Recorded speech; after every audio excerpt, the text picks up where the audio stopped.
land, fashioned with and blessed by God's hand.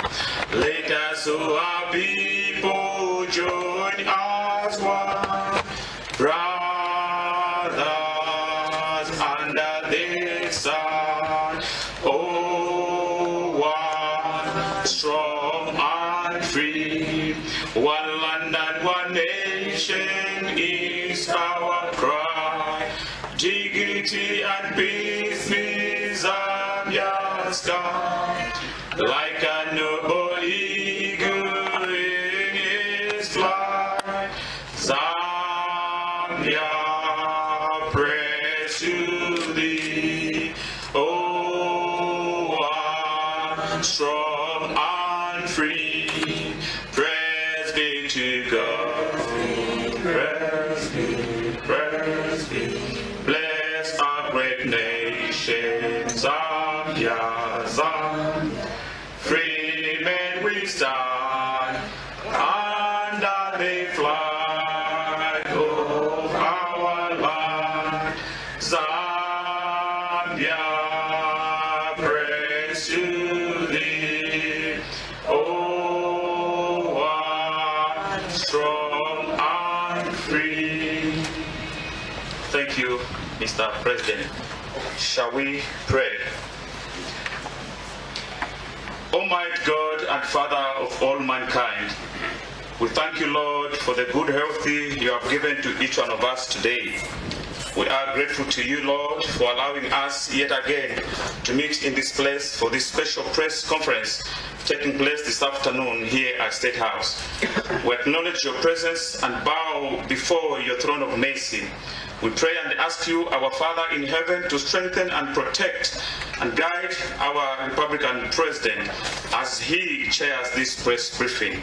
Once again, to you, our Lord, we pray for kings and all who are in authority so that we can live peaceful and quiet lives marked by godliness and dignity according to your word in 1 Timothy chapter 2 verse 1.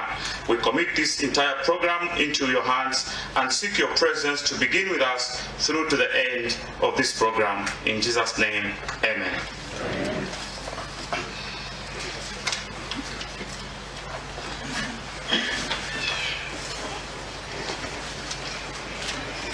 Thank you very much, ladies and gentlemen. We may take our seats, please. Thank you, Mr. President.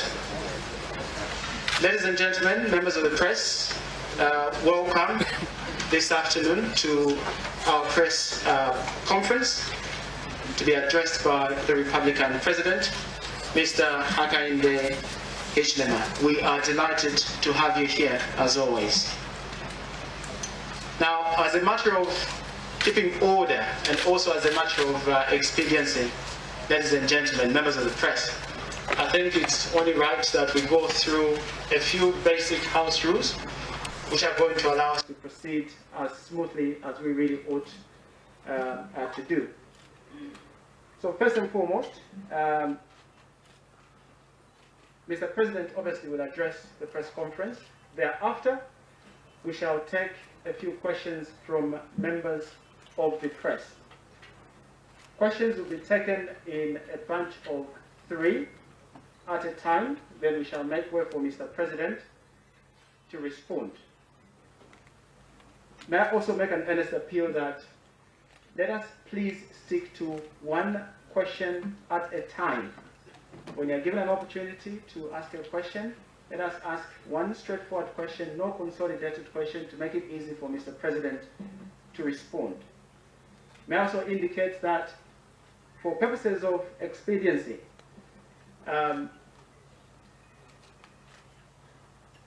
we want to request that all questions must be within the subject matters, otherwise within the remit of what Mr. President will discuss this afternoon. But of course, and however, those colleagues, members of the press, who would wish to ask questions beyond the remit of what will be discussed this afternoon, we shall request that you put in a press query, and we shall be expedient in responding to that press query. I urge that we cooperate on that front. May I also request that we put all our phones on silent. Otherwise, we can also turn them off so that we do not disrupt Mr. President as he addresses this press conference. I thank you very much.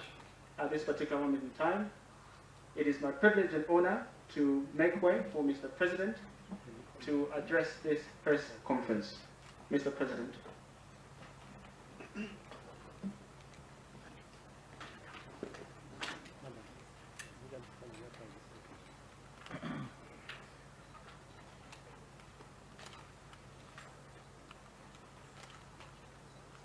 Thank you very much, Director of Ceremonies.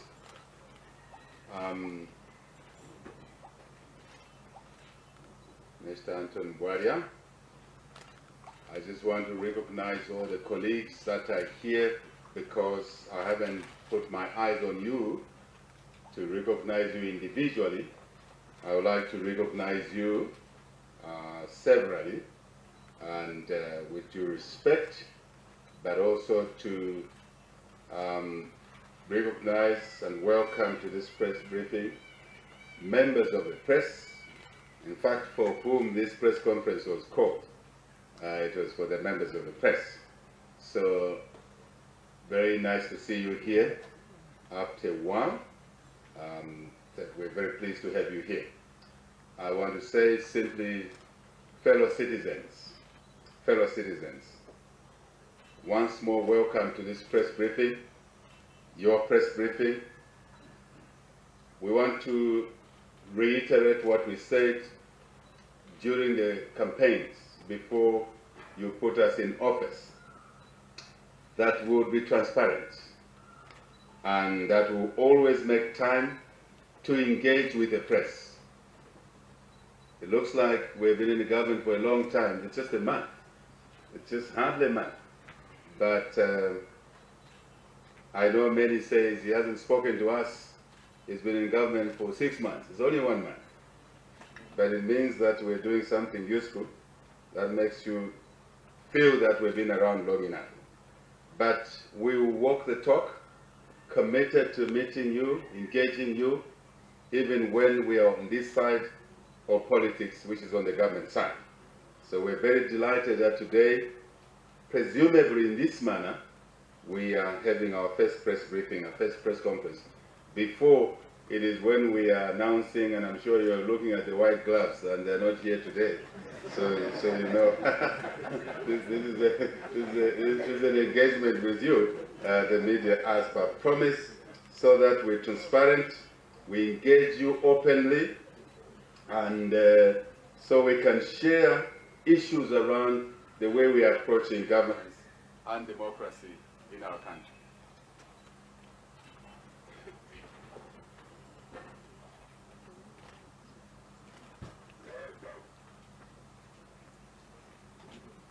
Are we on? We're not on.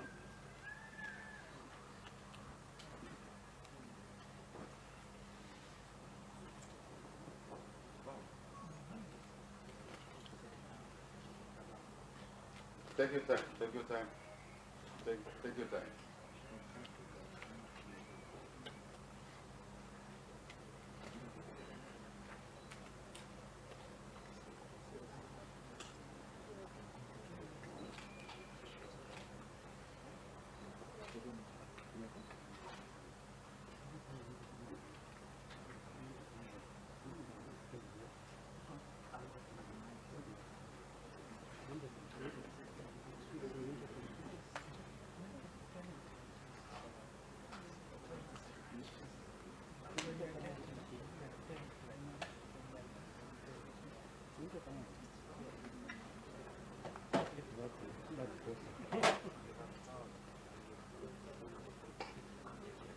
Are we on? Are we on?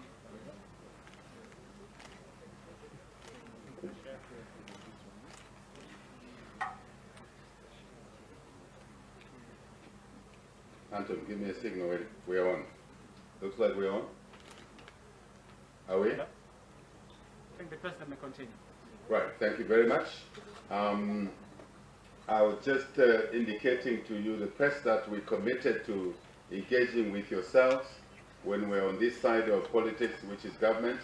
And today is one instance that we're beginning to walk the talk, as we said, and that will be important. It's important, we believe, for good governance, for democracy in our country. And I also want to reiterate what I said to one of the radio stations, a private radio station, that we'll be appearing on an open line, unrestricted line, to be talking to the citizens. And I think we'll do that very soon. I know that radio station may be around here. I haven't seen you, but I guess you are here. So take me on, as we agreed, so that we can talk to the citizens.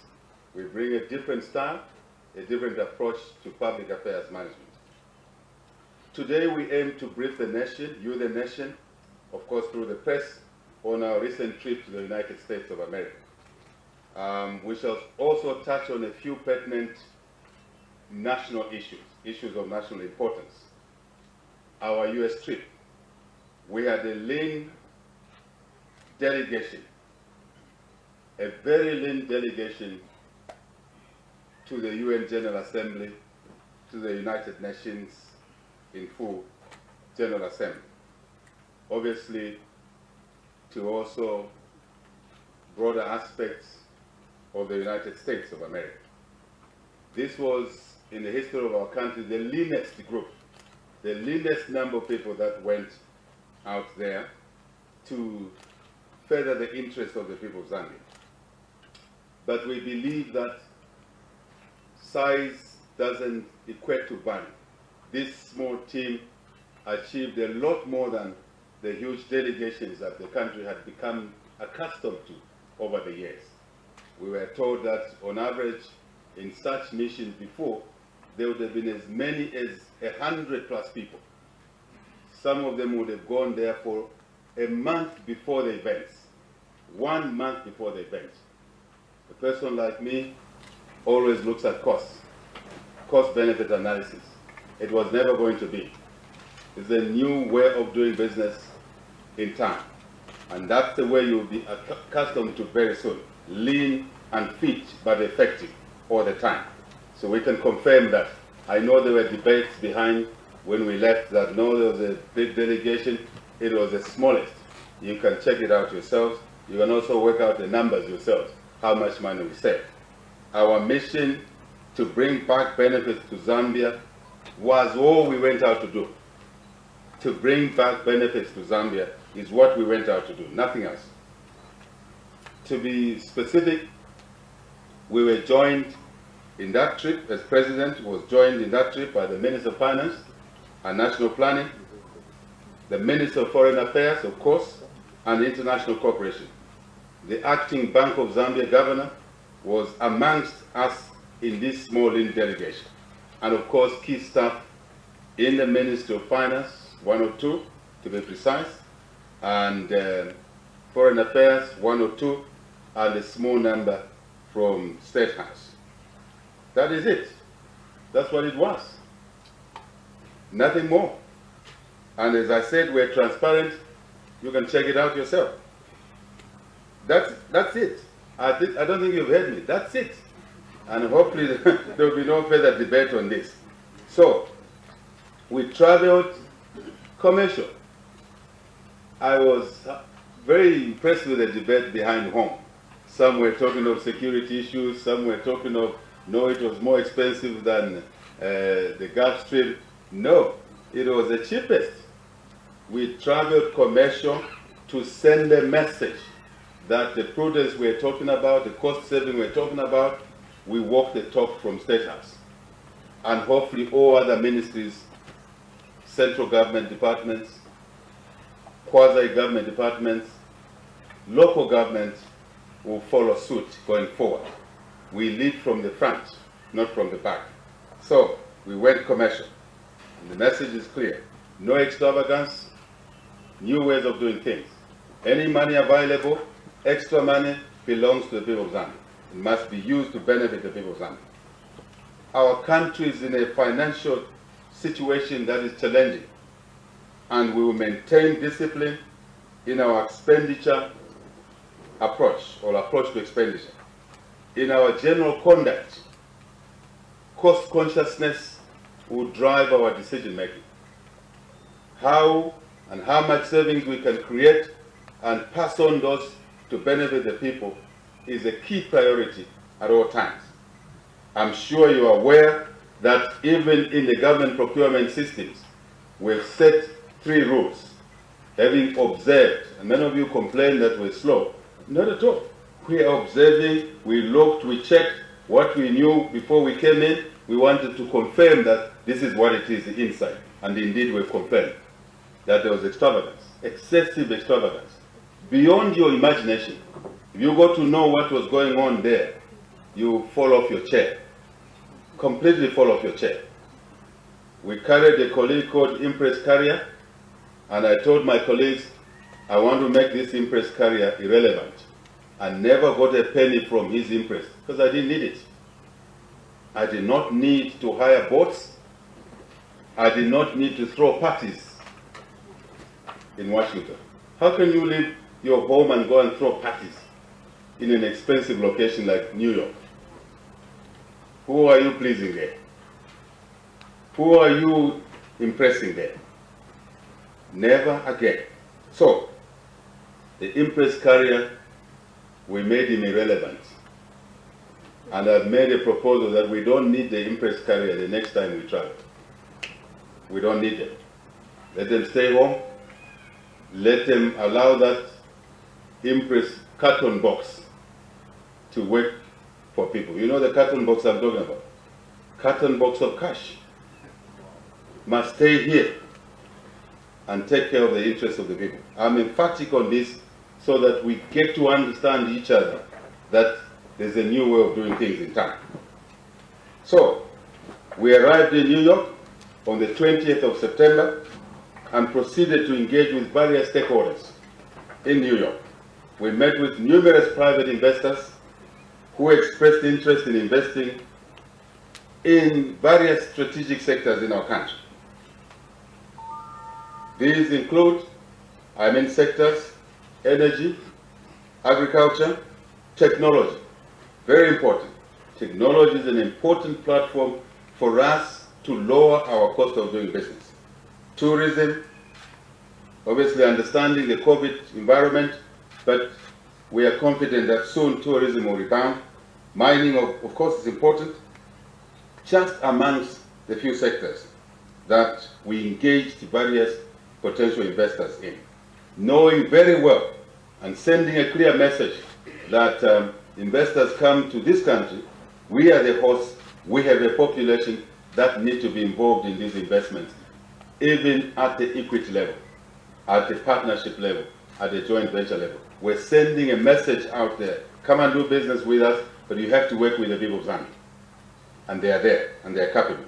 And we'll make it possible for that to happen going forward. This is in line, of course, with our commitment to revive the economy. And this is the ticket upon which we were elected. To revive the economy is the trump card of our election. Zambians want a change. To do what? To deliver a turnaround in the economy. What is this turnaround meant in the economy? What is the change Zambians wanted? Jobs. To create jobs. And I hear a lot of messages, where are our jobs? They're coming. We have first to fix the economy. There will be no job that will come from a rock. As you know, milk that comes from a cow. It doesn't come from a rock. To get milk from a cow, you have to feed the cow first. They need to convert the feed into milk. It's as simple as that. 1 month into office, we are moving in the right direction to fulfill the agenda that the Zambians elected us to do for our people, always for our people, especially the youth. We understand your agitation because you were deprived for years, 10 years, even more. Now is the time to be able to be alert to say, what is your government doing? The first step your government is doing is to turn around the economy. I like repeating things so that they are understood correctly. turn around the economy, we need to bring investments in different sectors. And that's where your participation will be facilitated. Then your jobs, then your business opportunity to supply, if you run a business, goods and services. That's why we've set up the Ministry of Small Medium Enterprises. So there we can make you work your way through to becoming a supplier of goods and services. Or, as I'm reminded, works. That's what they say in government, goods, services, works. That is our intention. That's why we took the first step. It's very important that Zambians understand that nothing will happen without a turnaround in the economy. You won't get the health services you want. You won't get the education you want. You won't get for the university students, you won't get your meal allowance you want, which you need if there's no turnaround in the economy. That's our trump card. That's why you put us in office. We also engaged foundations, various foundations, development partners who offer to assist, to work with us in our country in various areas of development, again for the benefit of our citizens. You know that there's a sector in our country which requires support through foundations, through development partners. On the 23rd of September, your servant, myself, I delivered my maiden address to the United Nations General Assembly. I'm sorry it was delivered because of time zone difference quite late in this country. I think some of you needed to be in bed. Can we fix this thing, please? This is why we need technological changes, right? Honestly, we can't be such old-fashioned.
Just give me a signal when you're ready. If you're anxious.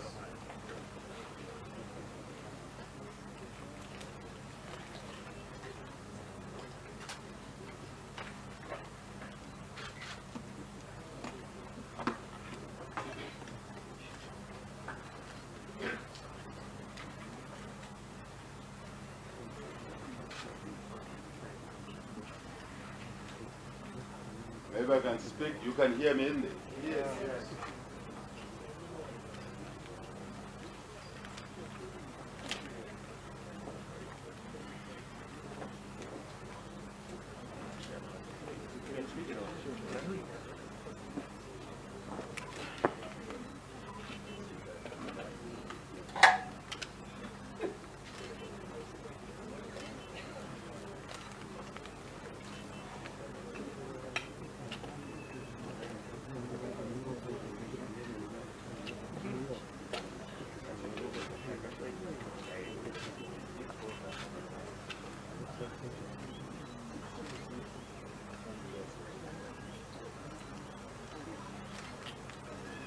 Okay, I'll try and shout. I'm sure you can hear me. Right, thank you very much. So the system will join us. We'll continue. So on the 23rd of September,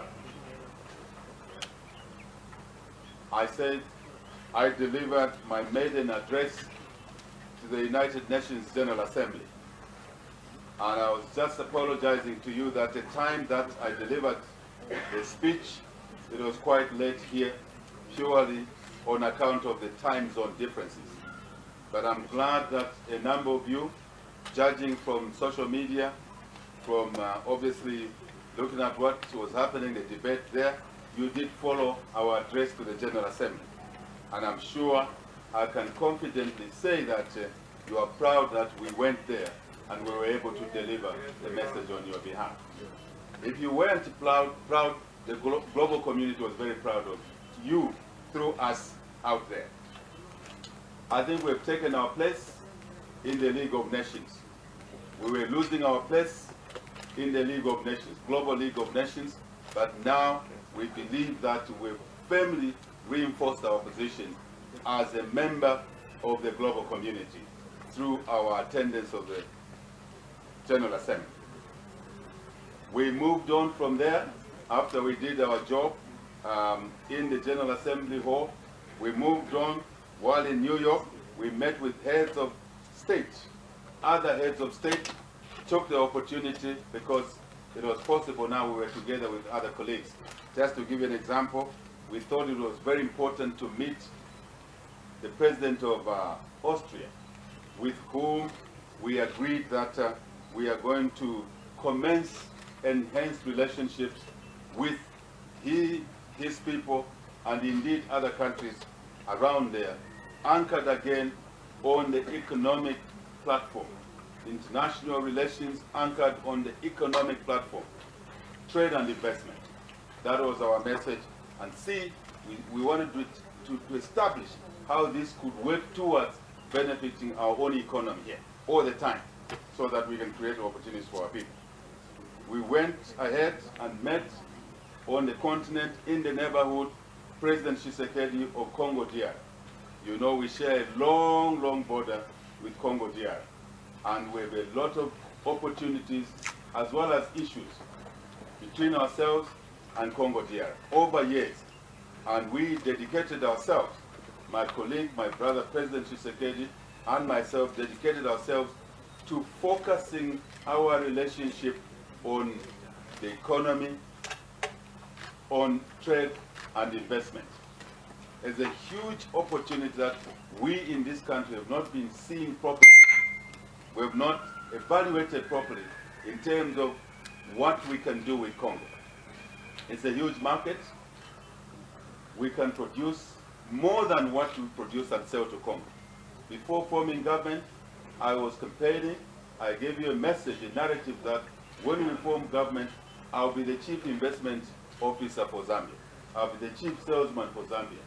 And there is our road towards that vision of being market access openers for our businesses. Small businesses, medium businesses, large businesses. We also said when we were campaigning that we do not want to call the Congolese as smugglers on the border. You can't call your customer a smuggler. We want to change that terminology. No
Zambia.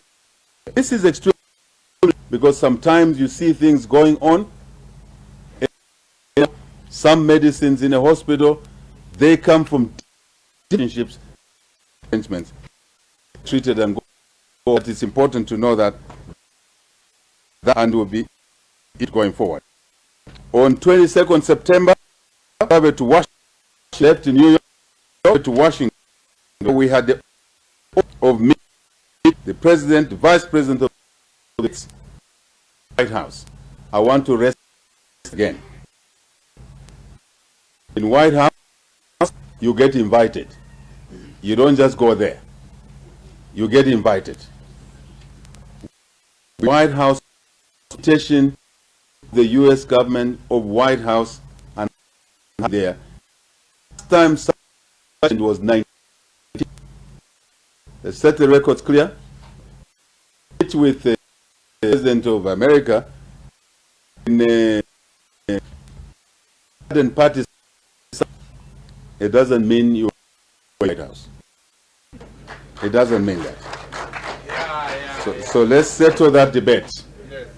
And the significance of that is that during that period, there are many people who wish to be invited to the White House, but it's to enhance the trade investment relationships and basically the friendship, the alumni that helps you, for those who understand business, to do things better in future when you want to do certain things. So let's rest that debate. Since 1992, under President Chiluba, this is the first time that this country has had an invitation to White House. Make your own conclusions. We discussed matters of on behalf of the U.S. government, of course, Vice President, herself, who you know has some history with our country. She was around this country. She was around our town, to be specific, Lusaka. So we chatted a little bit around those issues, but more important, she represented her government, we represented our government, we represented you on issues, areas of common interest, beneficial to all our people. Their desire, of course, is for stronger and increased mutual relationships. That's our desire as well, as members of the global community, worthy members of the global community. While in Washington, D.C., we met with members of the United States Senate, members of the House. They expressed their excitement about the new opportunity in Zambia, what Zambia could offer, what Zambia could get from the relationship with other countries, including the U.S. This is a very important conversation for many of you who understand global issues. We also expressed our desire to work with them to enhance, deepen our democratic maturity, as we demonstrated that this country, since 1991, this is the third time we have experienced a change of government, democratic change of government from one party to another. 91, UNIP to MMD. 2011, MMD to PF. 2021, right? PF to UPND. I know most of our members are still not yet convinced that there's a change of government in their family. They are still behaving like they're in the opposition. You can feel that, but who can blame you about it? It's been a long road, but we're here. We must now act as a party in government, and the government has responsibilities to the nation, and we must act correctly. It's a very strong message I'm sending to the party for government. Let's behave as people in government, people who are responsible for not just the UPND members, but for the welfare of the whole country. 18 million people. You behave differently when you carry that, and we would like to see that going forward. I'll say a little bit more later on. You will be very happy, and I think some of you watched it, that we will speak at the United States Institute of Peace, and there it's a think tank. We're lucky to have that opportunity and we affirmed our processes, rule of law, respect for human rights. And indeed, maintain a peaceful country. Peace is important for advancement. We our duty. Some of you will be told you watched that debate. Thank you very much that you had that debate. And out of that debate, there will be things that will, and we understand rise. We believe they will advance the interests of the people of Zambia. We met with the U.S. sector, who have been doing with Samantha, who also pledged to support development efforts. Actually, the renewed development efforts, because the UN, if I may tuck back a little bit, made a point that democracy will only be made to us in Africa, to us in Zambia, if we deliver democracy dividends. What is that? With development, opportunity, jobs, food, fair trade, so we can also send goods and services across the world. Only do that if we are productive ourselves. Produce nothing, go begging. So we are very clear in that sense. I inform you, our nation, as citizens of our nation, that just out of that interaction with the USID, in case of what we intended to do in this country, we were able to derive additional $30 million.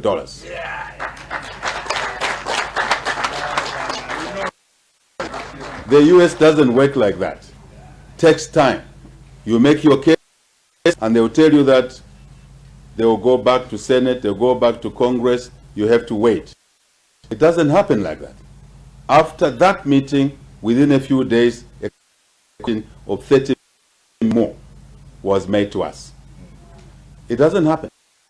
Check your record. It is the way we made it. It's the way we argued our case. It's the way we'll continue arguing our case. And you will be happy about it. Just, we haven't even done our budget.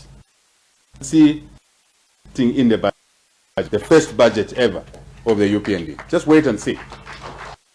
Realignment of, and then you begin to ice jobs where come from here and there. Be watchful. Be and compares what was obtaining in the past. We will not draw the comparison for you. Then you see here.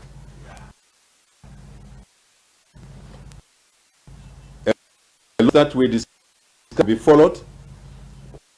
Morning, we had meetings in house. What I call action list tagging. Many meetings we had, the specific that Zambians will get through those interactions, and you and say to you, this is this preliminary position that will impact your lives. That's the attitude from business. We bring it in as management to benefit this country. Trust us.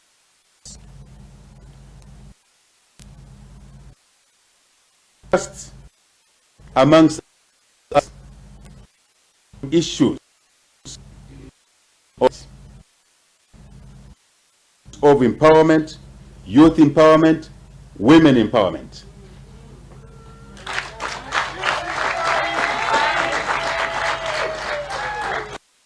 We focus on job creation. We're creating business opportunities for our people. We tied these two forces here, such as what? Let me preempt your questions. I want to see that of the Zambians, we walk the talk. One of which I was just about to say, but PA went off, was that we will work to create savings.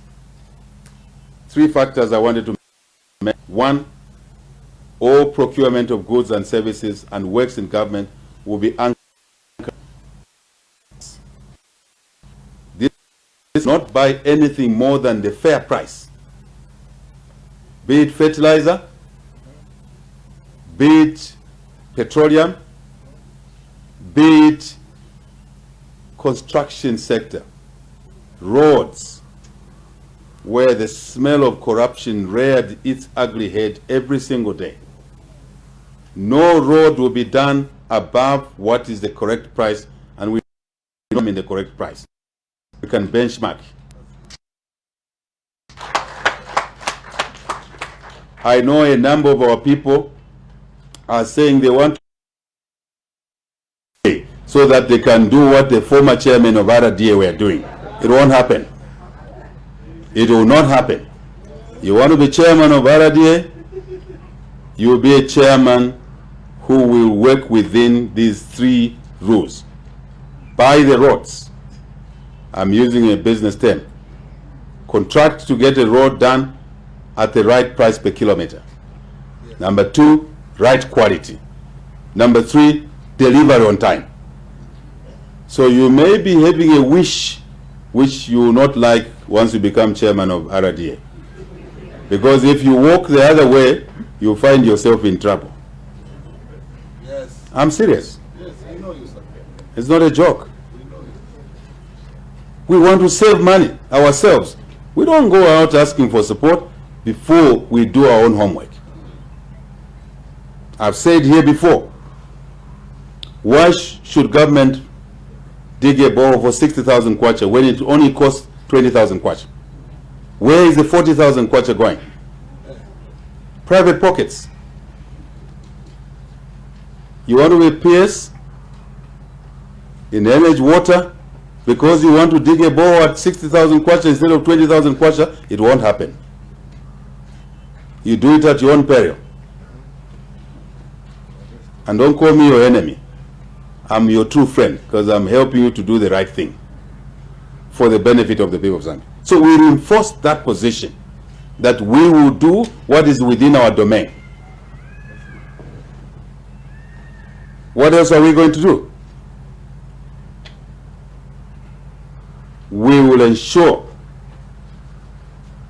that government assets, every asset that was taken away from the people, and we will know where it is, we will recover it.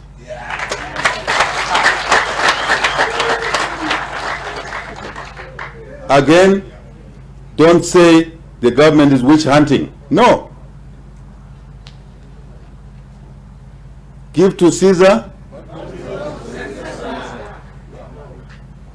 Who answered that question that way? Pharisees were trying to test Jesus to see whether he understood certain things, to catch him on the wrong side.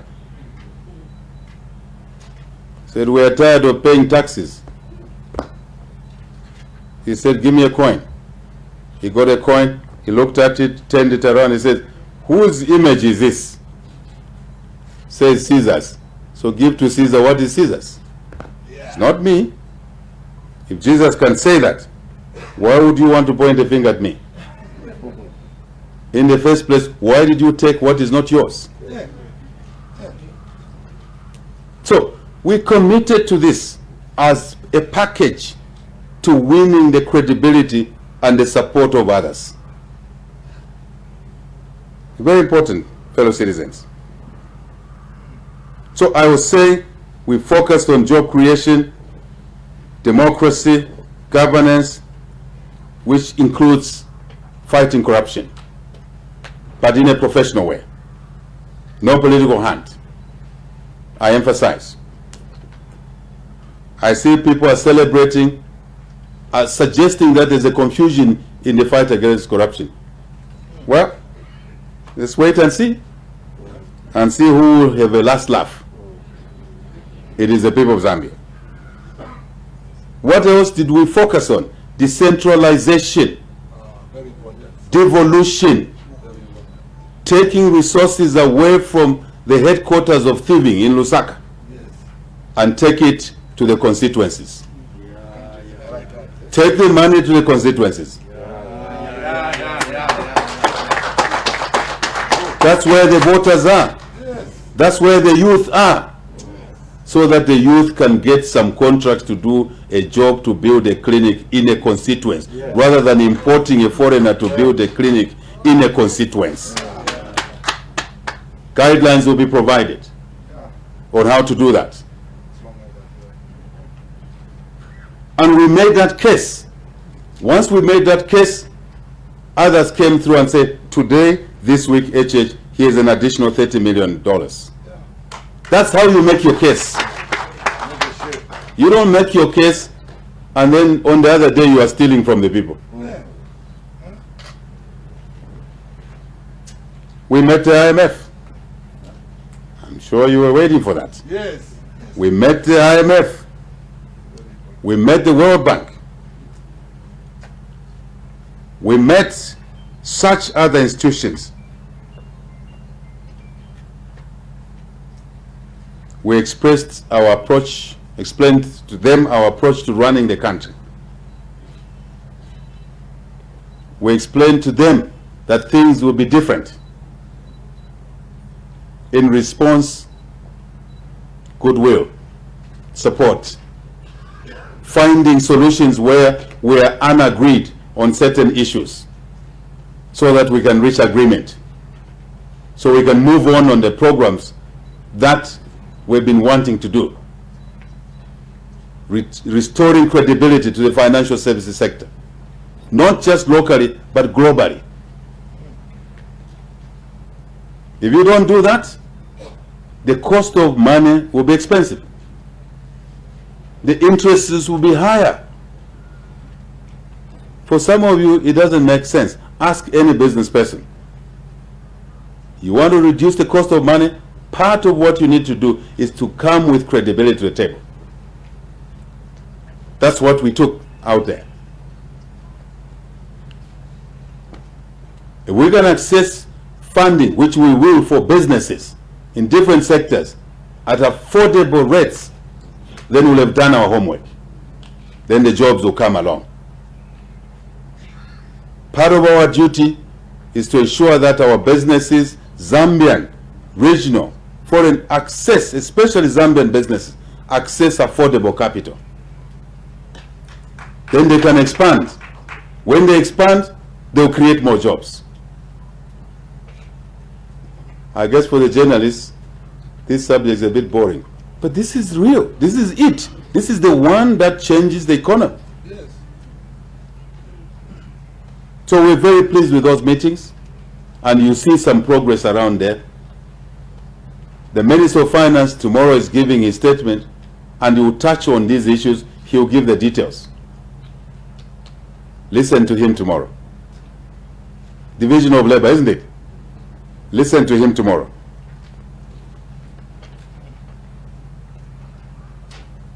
These institutions know what was not going on well here.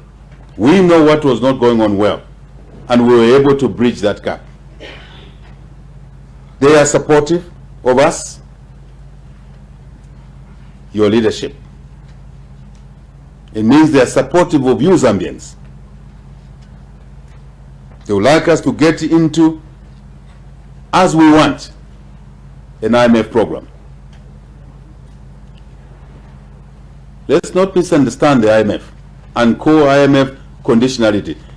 The fight against corruption is not an IMF condition. It's a UPND government condition. It's the people of Zambia's condition, isn't it? Cutting expenditure is not an IMF program. It is our program, so we can create savings. Getting consensus amongst creditors to dismantle the debt mountain, which is choking a lot of our budget. When we do a budget in this country, 2 items take our money. What are those items? Debt service and salaries, remuneration of those in the public sector. 2 items takes away almost 80-90% of the budget. How can you develop with 20% only? You can't. So our job then was to realign the revenue available so that we spend less on consumption and we drive more on investment expenditure. Again, growth will come from there. So we discussed progressive ways of dismantling this debt mountain, which is distortionary. It also doesn't make sense. I ask you a question, don't answer the question. I'll answer it for you. How is it that you borrow over $20 billion as a country on one side, and on the other side there are no assets to show the value of 20 billion? How can that be? There's something wrong there. This is a situation we found, and we're determined to unblock it. And that's what we're doing here. So to come to a progressive way of dealing with our debt situation so that we can release resources for development. There's no question about that, that there's an increased investor confidence in our country, and we owe it to you, the people of Zambia, who elected a credible team. That's it. We owe it to you. The global stage is now saying Zambia's position has been restored in the community. Just one trip. We will take 1 or 2 more trips. Your guess is as good as mine.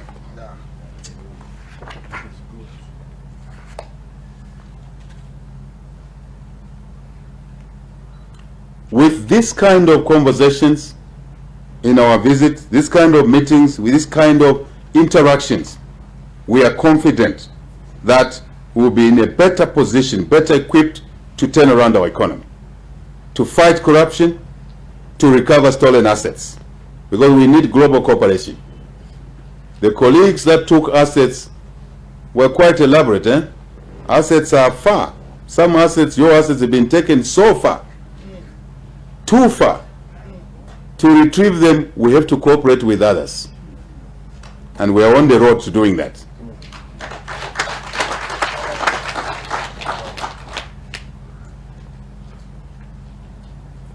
With the multiple engagements we had, it was clear that Zambia is now a country that inspires confidence. A country that has regained its respectability, its respect on the global stage. Let's have that same respectability back at home. And when we say things here, we must say things as they are. Innuendo, assumptions based on non-facts will not help the economy. The economy works on sentiments. If you send the wrong sentiments, it will not help the economy. That's why this press conference is taking place. We owe you a briefing, isn't it? We owe it to you. You are the owners of this country. Yes. But once we give you the briefing, extract the facts out of this briefing. Yes. And run with the facts, not different things. And I want to confront one issue here. But before I do that, the aim of our trip was to strengthen Zambia's position in the world, to be a better place country, to grow our economy, to build our partnerships that will help us accelerate development. As always, for jobs, for business, for health, for education. You will hear with the Minister of Finance how we have been able, out of this trip, to arrange things that will allow us to employ more teachers who have been walking the streets without jobs, to employ more health workers. I leave that to him. This is how the world works. This is how the world works.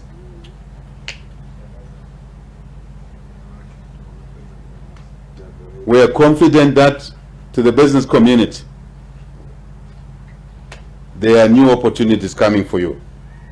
Prepare yourselves to act credibly so you can partner others who will bring value and help you expand your own business. We will assist you doing that. We will assist you, work with you. But be credible yourselves. When you get equity partners, money comes in, you siphon money and go and buy a BMW. It won't help you grow your business. It won't. Buy a machinery that produces something for you to sell into Congo and will help you get a market in Congo. I'm serious. Then you create the jobs that the youth are crying for.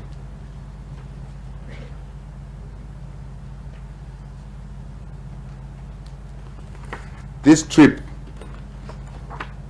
was nothing else other than the things I've said here. It was for nothing else other than the things I said here. It was to create a case for Zambia, to market Zambia, not by falsehoods, but by facts.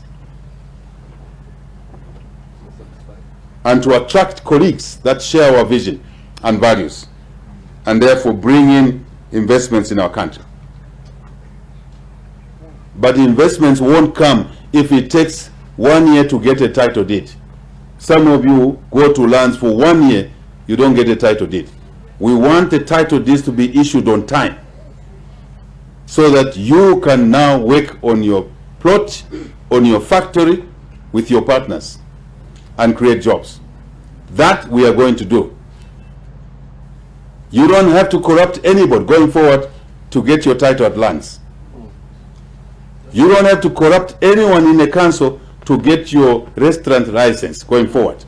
We are coming for you. Those who want corruption, who want a bribe in order to give an operating license. Those of you who hold back your citizens' business activities so they can pay you a backhander. The system will catch you, because you are the ones destroying jobs. So we have a menu for everybody and everything. Just watch our steps. We did not go out there for lesbian rights. You haven't heard me. You have not heard me. We did not go there to talk about lesbian rights. We did not go there for that.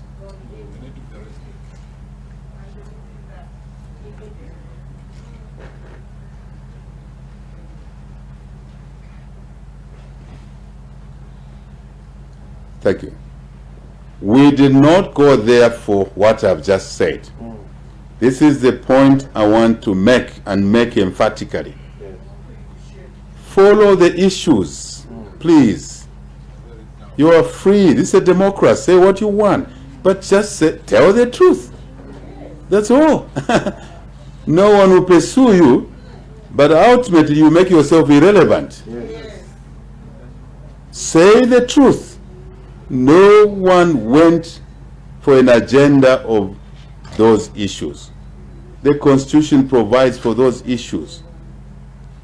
I'm not a constitution. I'm an Adventist myself. I'm an elder in the church.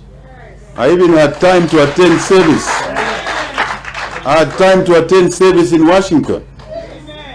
And I was given time to talk. I didn't want to talk. I talked enough in the boardrooms there. I just sang my lovely song in my mother's tongue. And the Americans loved it. That's it. So please, you are free to say what you want. You are free as journalists to write what you want. Remember, we've suggested that you self-regulate. I'm sure you are taking advantage of that. You are creating structures that will allow you to self-regulate. But honestly, if someone is writing falsehoods, you should also be free to challenge them on your own. Yes. That there is nothing like that in the agenda. But allow them the space to make people know who they are, truly. Don't gag them. Give them the space to say what they want. You then have space to correct what they're saying. So we did not have any other issues to discuss other than around these issues. And we'll continue doing that for the greater good of this country. We have no qualms, no shame, no worries about any falsehoods. We are used to these falsehoods anyway. There's nothing new. Absolutely nothing new. But very few customers will be listening to those falsehoods going forward, because people want value. Yes. And we're working towards delivering value. Few things on the domestic scene. The coronavirus. The coronavirus has claimed lives of many of our loved ones. First wave, second wave, third wave killed a lot of our people. Let's not have short memories. A lot of our people died during the third wave. This pandemic is deadly. We say what we're saying because the fourth wave is coming. It will be upon us very soon. It will be deadly. We must act together. We must act in unison. Part of our mission there, out there, those faraway lands, was to ensure that we get the required support to fight, to combat this coronavirus, to bring it under control. We don't bring this virus under control, it will be difficult for us to work the economy. Please, let's respect science. Masks are still important. I check around. Please put your masks on. Please. Let's protect the loved ones next door to us, in the house, in the streets. We made our case at the UN General Assembly that COVID knows no borders. The rich countries are vaccinating their people. We've only managed to vaccinate 3%. We intended to vaccinate by this time on somewhere next year. Maybe by the end of this year, 70% of our population, eligible population. We won't do it. It won't happen because we don't have the resources. So we have asked for the global community, the UN level, to increase the vaccines available to lesser developed countries like us. We made our case very clear. We were emphatic, and the message was heard. More vaccines are coming. More vaccines are coming. But we have vaccine hesitancy. Some of us are reeling in whatever beliefs that somebody is going to control us genetically. That is not true, please. Don't allow more of our loved ones to die. I have been vaccinated. Double vaccination. My wife has been vaccinated. My children have been vaccinated. We will encourage all of you to take the vaccinations. Don't wait until your uncle is dead. I remember what happened in the third wave. Once people were dying, then they were queues for vaccinations. Don't wait. On this issue, on this pandemic, we've appointed the COVID advisor to work with the Ministry of Health, to work with experts, to protect our frontline staff, medical staff. Teachers are frontline staff. Pupils are frontline people. We need to take care of our people. My appeal to you is that can we take responsibility in fighting this pandemic?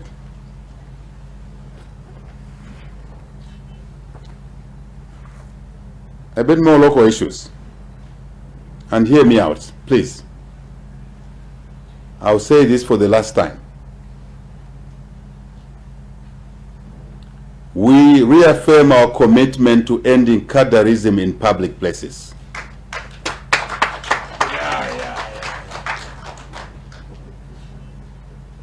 Council authorities are not cadres who collect revenues and manage markets, bus stops.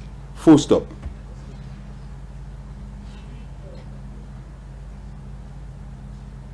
That's it. There was no need to run a debate around this issue. Let's step aside a bit. Why did we say cadres will not run markets? What was the issue? The issue was, in the previous government, that cadres took away market stores from citizens. Cadres from one political party took away stores from widows. And if you tried to fight for your store, you were beaten. That was the issue. Number one. Two fundamental issues. Cadres controlling the markets, taking away market stores from citizens. It doesn't matter which political party they are, but they're citizens of Zambia who should be free to trade in these markets. Cadres took the law in their own hands. Somehow, councils obliged themselves to allow cadres of one political party, let's be specific, PF, to exercise hooliganism in markets, violence in the markets. It will not happen. It will not happen again. Second issue was that cadres were collecting revenues meant to be collected by councils, drying the councils of much needed revenue to provide services, water, toilets, clean toilets in the markets, garbage collection, even paying salaries of council workers. PF cadres took away a lot of money, stole a lot of money, and they were allowed to do that for 10 years. Hear me out. These two things we did not like as a party, we do not like as citizens of Zambia. Violence, abuse, and taking revenue. They were not just taking revenue from marketeers, they were taking revenue even from taxi drivers, minibus drivers in Kulima there. Yes.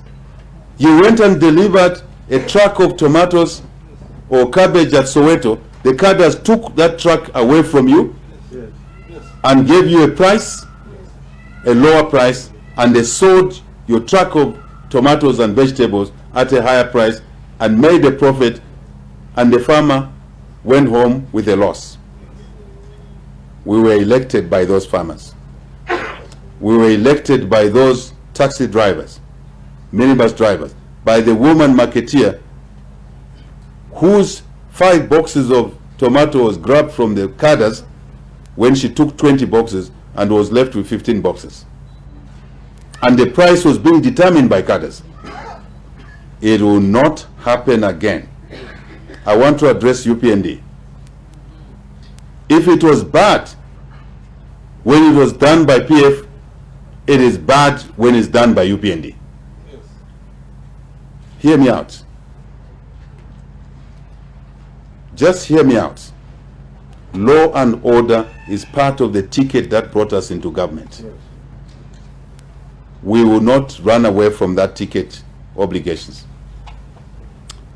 The issues of PF taking stores, all the stores in the last 10 years, can be dealt with properly between the council and citizens whose stores were taken away, grabbed away by cadres. That's no-brainer. It's not a debate issue. It's a no-brainer. The markets are now open, bus stops are open, taxi ranks are open to all taxi drivers.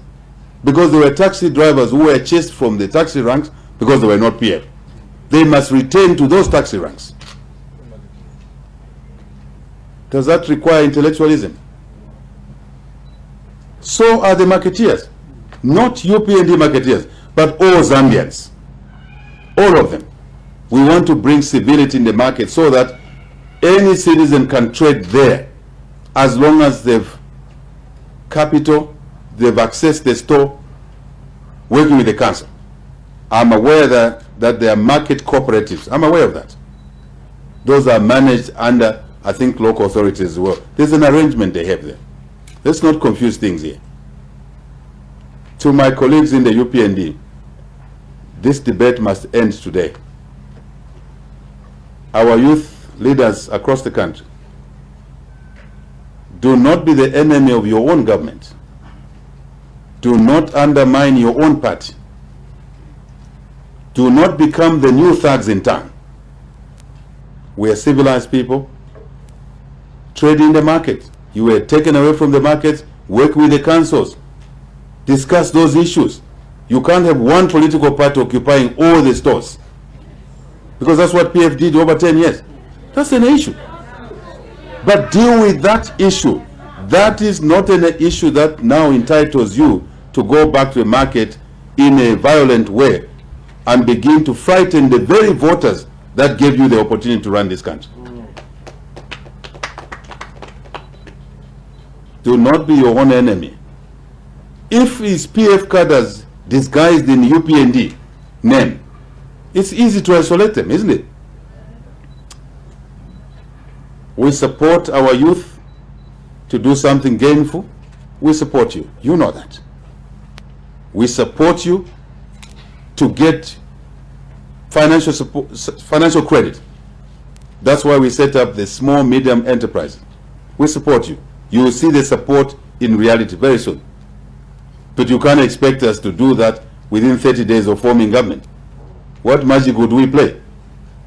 We have to get the economy going. That magic did not mean you becoming the new thugs in the markets.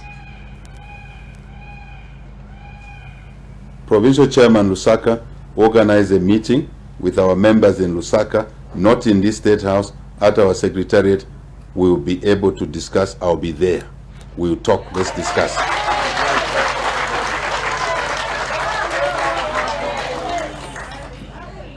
We have a lot for you, more than you have ever imagined. So don't disturb, don't spoil your dish. We have a lot. You will see going forward, no new timber license will be given to a foreigner. Nothing. Zero. Those licenses will go to Zambians. Youth, women, all of you. So calm down. Don't spoil your own dish.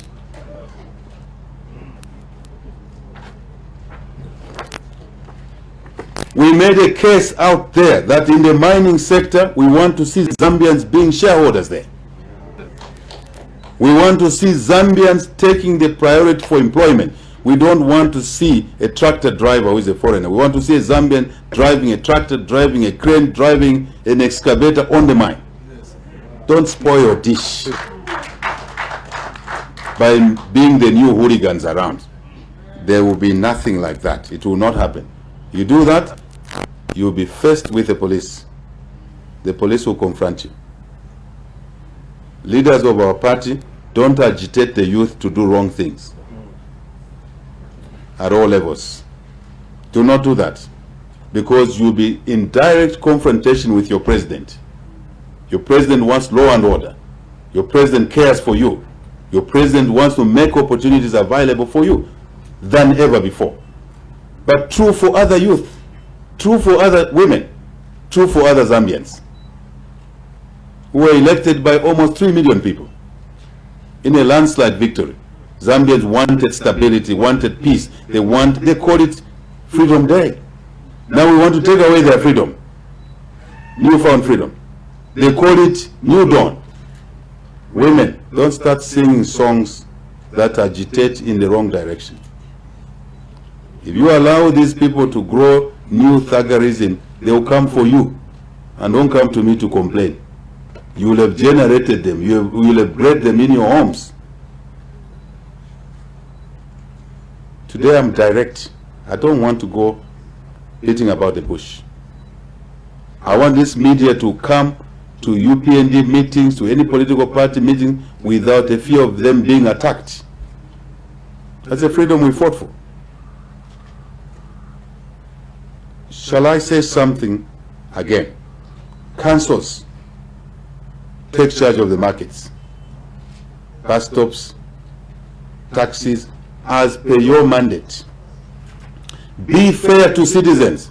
If stands were taken by one political party, It's time you reorganize that. Because that's where the pressure is coming from. You have our support in that direction. But policing society is a job of the police. It's not the job of cadres, PF, whether you wear a UPND t-shirt, it will not work. If you are genuine UPND, do not go in that direction. I think you have heard me.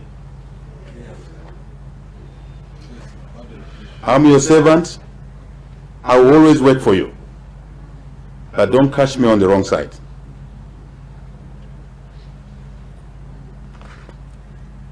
Women are important in our community. Very important. I hear a lot of issues raised about women participation.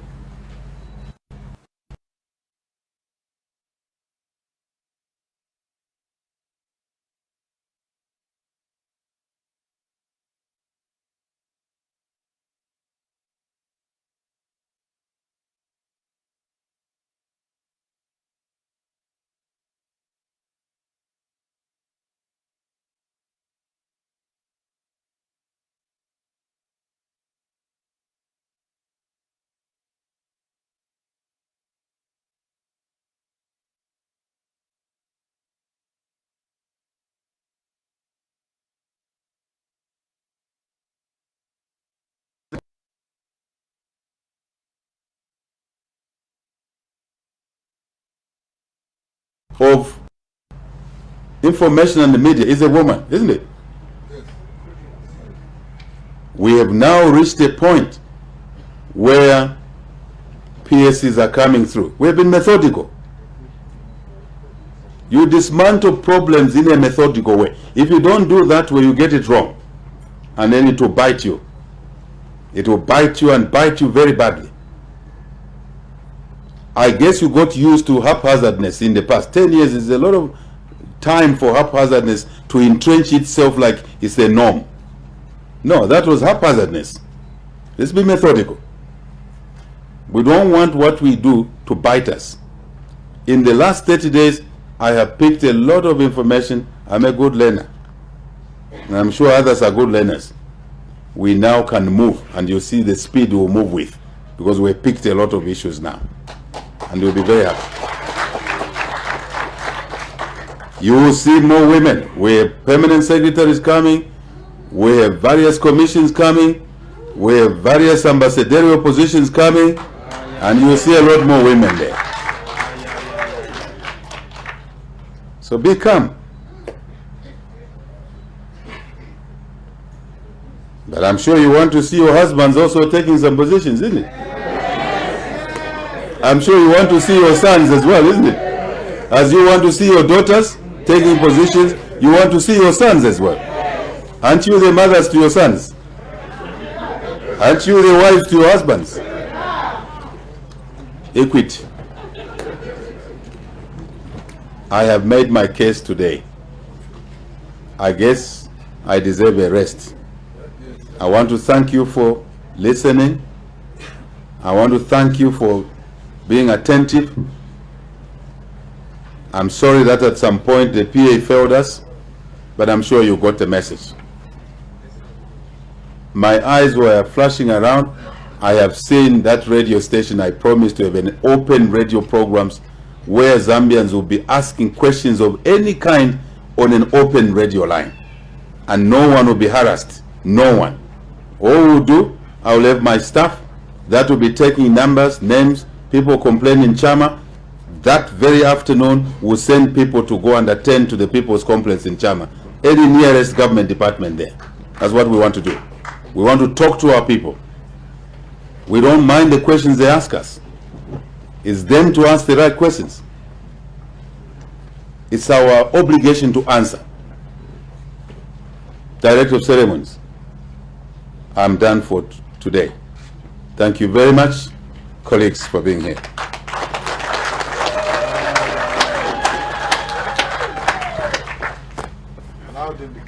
Thank you very much, Mr. President. Ladies and gentlemen, members of the press, we shall now proceed to taking a couple of questions. We are going to take two sets of three questions, all of which we ask that they be concise and straight to the point. No consolidated questions, please. And let us make sure that we ask questions within the remit of what Mr. President has said. Can we also please get a good balance between public press, the private press, and also the freelancers? I know the freelancers are also here. So I will proceed to taking the first set of 3 questions.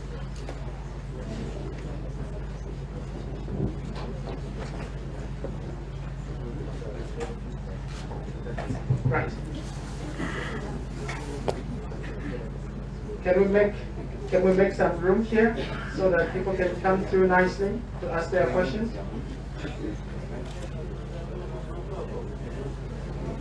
I will take one question from the mast. I will take another question from Mr. Mwewa. I'm also going to take another question from ZMBC for starters. Please. Please come this way. Thank you. This one. Mr. President, good afternoon. Afternoon. My name is Oliver Singer from the Mask newspaper. Among the many things that Zambians have been talking about, the critics out there, is the issue of the Gulf Stream. I remember during your campaign, you talked about having found a buyer for the Gulf Stream. We were wondering whether that buyer has backpedaled. Then secondly, are you going to use it? One question. Choose your question. One question. Well, it's just clarity about the Gulf Stream. There's been a lot of talk whether you're going to use it or not, and if you found a buyer, if it's going to be sold. Thank you. Thank you. Mr. Monk. Mr. President, once again, congratulations on the speech at the UN. Very inspiring. One question, Mr. President. As you know, this Kada issue is very controversial. My question is, how do you balance the party's desire to have a firm footing within our communities in terms of spreading the message of the New Dawn, and the President's position in making sure that Qatarism, which I would assume you define as thuggerism, how do you strike a balance there? Because it's on the ground, I can tell you, the moment you announce that our people in the markets, in the street, can wear whatever color they want, it was amazing to watch that everybody wore what they wanted for the first time. In the past, in City Market, you couldn't wear anything red. You were victimized. So that is my question. How do you balance? The party needs to have a firm footing in terms of spreading the UPND ideology. Yes, sir. Understood. Good afternoon, Mr. President.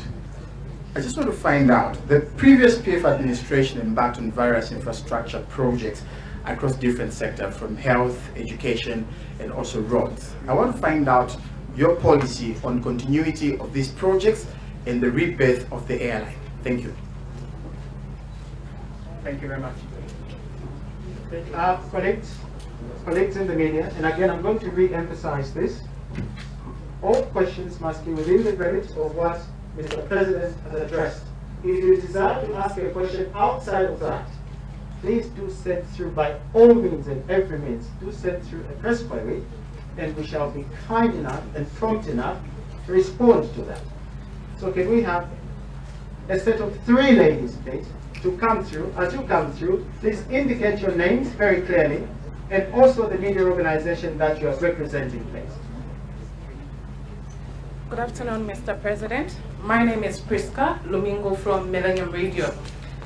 When you met the U.S. Vice President, you said there was need for Zambia to realign its values to that of the U.S. Can you clarify on that? What values were you talking about? Thank you.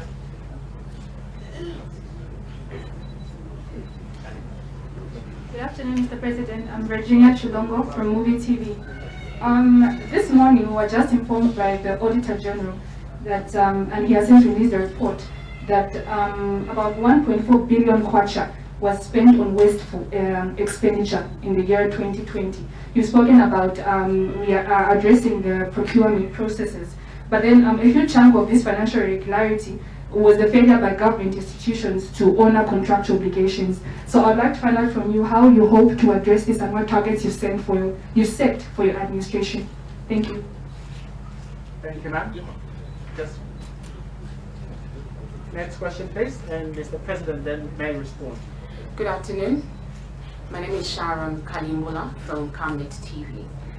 Mr. President, before I ask a question, I just want to bring to your attention, obviously what is already on your table, that while we have this press conference here, one of the radio stations in Osaka that you appeared on was gutted on the 28th of September 2021.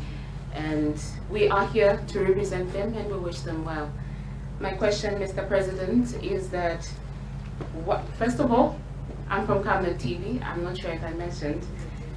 My question is that you spoke highly of fighting corruption while you were campaigning, but then you've been in government for close to 2 months, if I'm not mistaken. 3 months. One month. Oh, okay, I think I'm a little bit fast. Maybe I transitioned you too quickly. It's okay. So yes, but then your people seem to be agitated, thinking you're not putting much effort in ensuring that the people that have committed these atrocities are brought to book. Just how much are you doing in ensuring that people are brought to book? I know you've mentioned to say everything will be brought back to to the people whom these things belong to, but just how long are the people going to wait? Thank you very much. The President will respond. Thank you very much. Thank you very much for the questions, colleagues. Oliver, Gulfstream, have you changed your mind, or is there a buyer? Will you sell it or not? Our position is the same. Has not changed, Oliver. It hasn't changed. We're consistent people.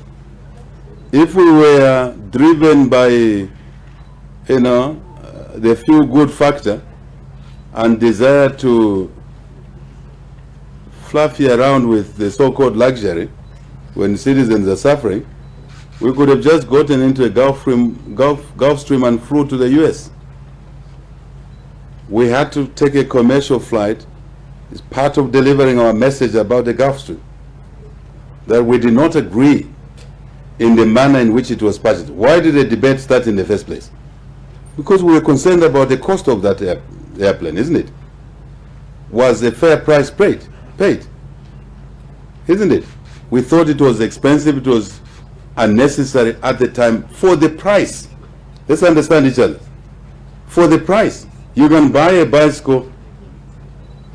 If the bicycle, let me change it, Oliver, if the bicycle costs 2,000 kwacha, and you go and buy the same bicycle at 20,000 kwacha or 10,000 kwacha, you've lost. Let's assume that bicycle, you're a worker in government.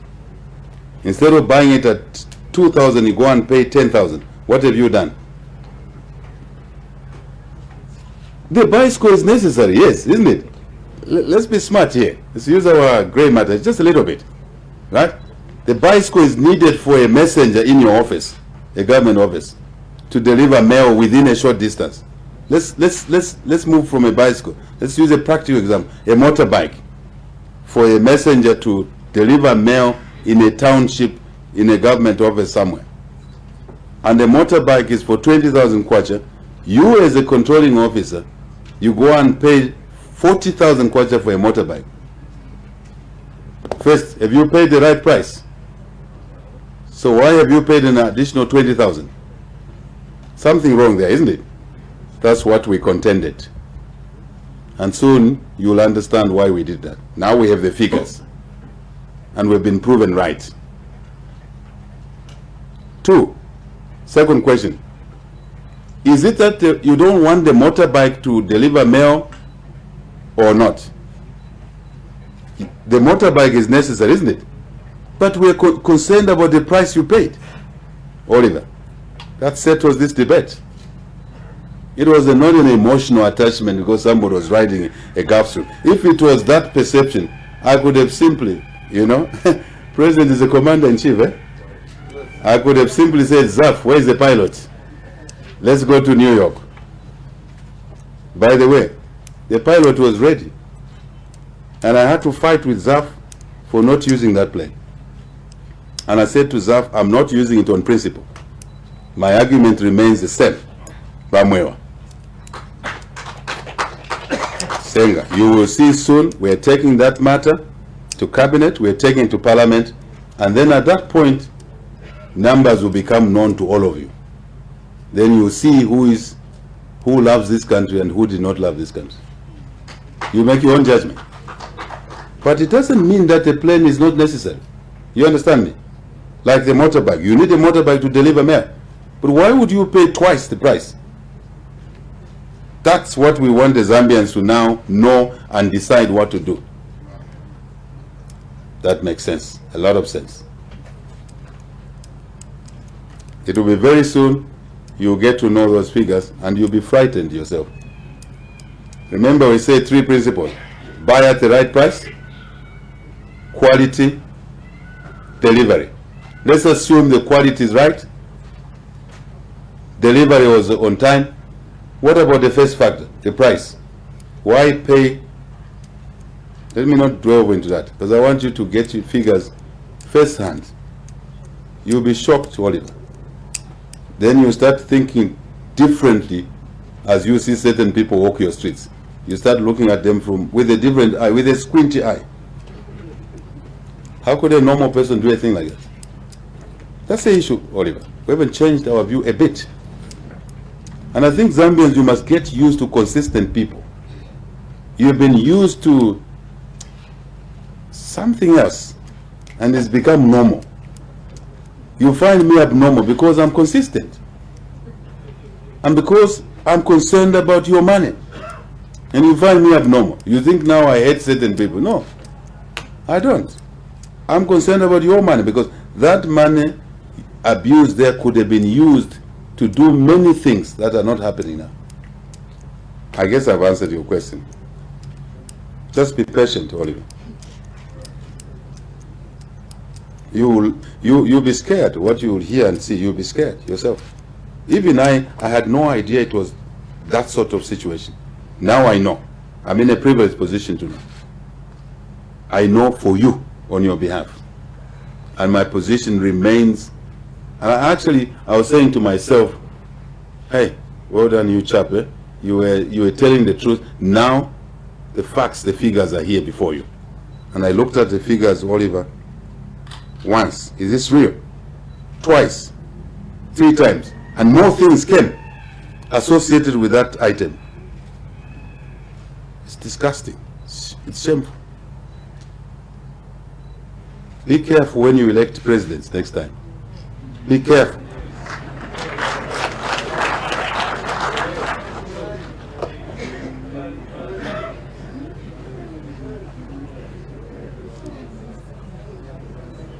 Bamwewa, your question is very good. Cadres are a trick issue. How do we strike a balance? UPND want to entrench itself in the community. That is true. We are a political party. We mobilize. We won this election without having cadres controlling markets. We couldn't even enter markets. Anyone who entered with a UPND decision, you were beaten for killing. But we won the election, isn't it? It means we mobilized, isn't it? So mobilization is crucial. But we want to mobilize as UPND, and we shall. Make no mistake about it. We shall mobilize. We are aware of what our colleagues are trying to do. They are free to regroup, but they have a big task ahead of them. They have a big task ahead of them. Zambians are not foolish. Eh? The memories are fresh. We lost people. People were killed. Yes, sir. All I'm saying, Bamwewa, I don't want us to be the new killers. That's all I'm saying. If it injured us to be killed, to be beaten in the market, how would it please us to beat other people in the market? Common sense, isn't it? If you are a youth leader in UPND, and you know what we were discussing, how we had to campaign in a difficult way, we were not allowed to go to prisons. You remember? Yes. When prisoners were allowed to vote, only one part was allowed to campaign in prisons. Only one part. Did we like it? No.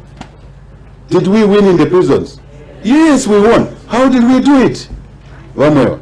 We reached out in a different way, in a clever way. Why don't we use that formula which works very well for us? Why do we want to be the new team that beats people out there?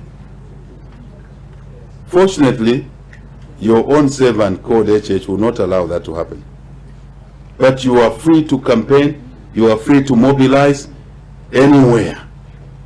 That's the law. It's in the Bill of Rights.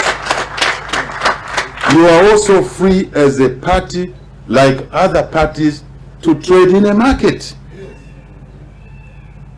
Am I talking to somebody here? Yes. Because you are driven out of the market by thugs. So you are free to return. It's the question of the councils now sitting with the communities to make sure that all community members have access to these markets to trade, to sell bread, to sell carpenter, to go and buy what I want. Samuel, as president of the UPND, with all my support base, I couldn't go into Soweto there. Because I knew if I went into Soweto, people would be killed there. My members would be killed. So I protected them from being killed. I also knew that, because we knew our strength, and if we went with our cadres there, someone else may be killed who is not UPND. But even there, I protected their lives. PF must say thank you to us. Sometimes they must say thank you to us.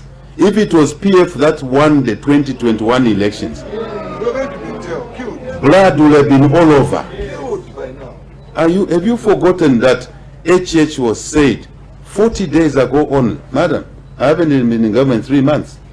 It's only 30 days or thereabout. I was told myself that I was fit for a bullet in my head. Have you forgotten? And that after elections, the first action my colleague was going to embark on was to put me behind bars. 15 times was not enough. He needed me to be in there again. PF members, I want to appeal to you, behave yourselves. Don't provoke a situation that we are managing well. Let me turn to that now. We are managing the UPND supporters very well. They may be unhappy now, but I know they will be happy very soon. But equally, I am asking PF to behave themselves. Because we say to our members, do not attack your colleagues in PF. Allow them to wear their uniform. But did they allow us to wear uniforms? No. Did they allow us to trade in the markets? No. Were we allowed a taxi driver who wore a UPND t-shirt at a taxi rank, was he allowed to do business there? Yes, taxi driver, minibus driver, Kulima Tower. They were being beaten for the queue. So PF, behave yourselves. You are lucky that HH is the president of Zambia. Yes, you are very lucky. So behave yourselves. Let sleeping dogs lie. Yes. But for you sleeping dogs, keep lying there.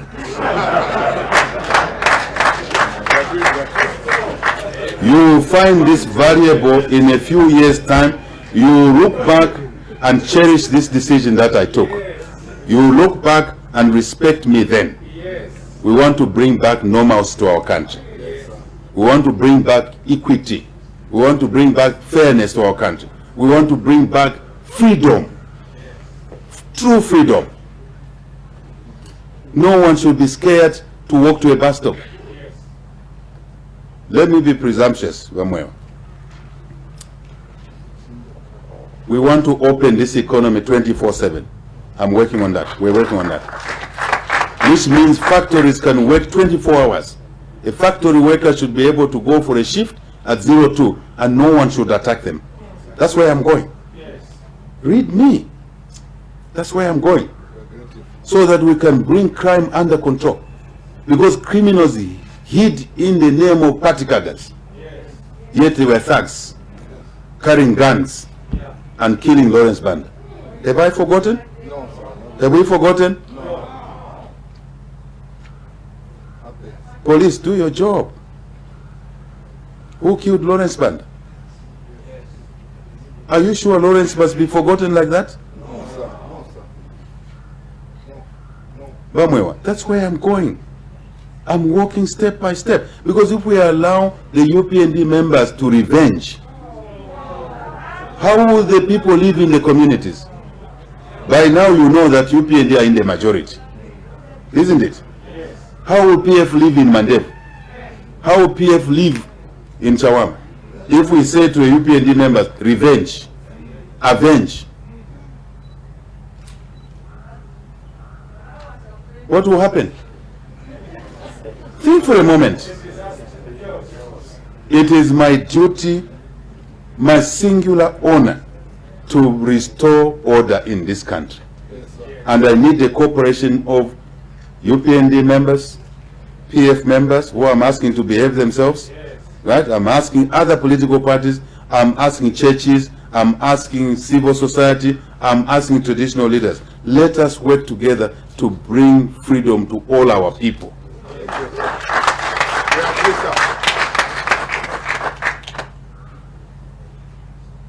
Don't fight each other. Fight poverty. I will come and sign a certificate for you to fight poverty, not to fight each other. Let's work how we shall get you to trade in timber and to process desks, to make desks, so that when you wait for the budget, just wait for the budget. When the money goes to the constituencies, then you can be a supplier of desks in the schools there. Not buying desks from a foreign country. That's a fight I'm signing a certificate for. So that you can make nurses' uniforms. And you'll be given a contract. Proudly so. Just make sure your quality is good. And your price is good. And you deliver on time. 3 principles. Then you are my friend. You are our friend. You're a true Zambian. Don't play with this issue of cadreism, the way PF did it. I went to prison myself 15 times. I want to protect other people from going to prison when they are not committing any crimes. It's enough. I served enough prison for you citizens. Yes, sir.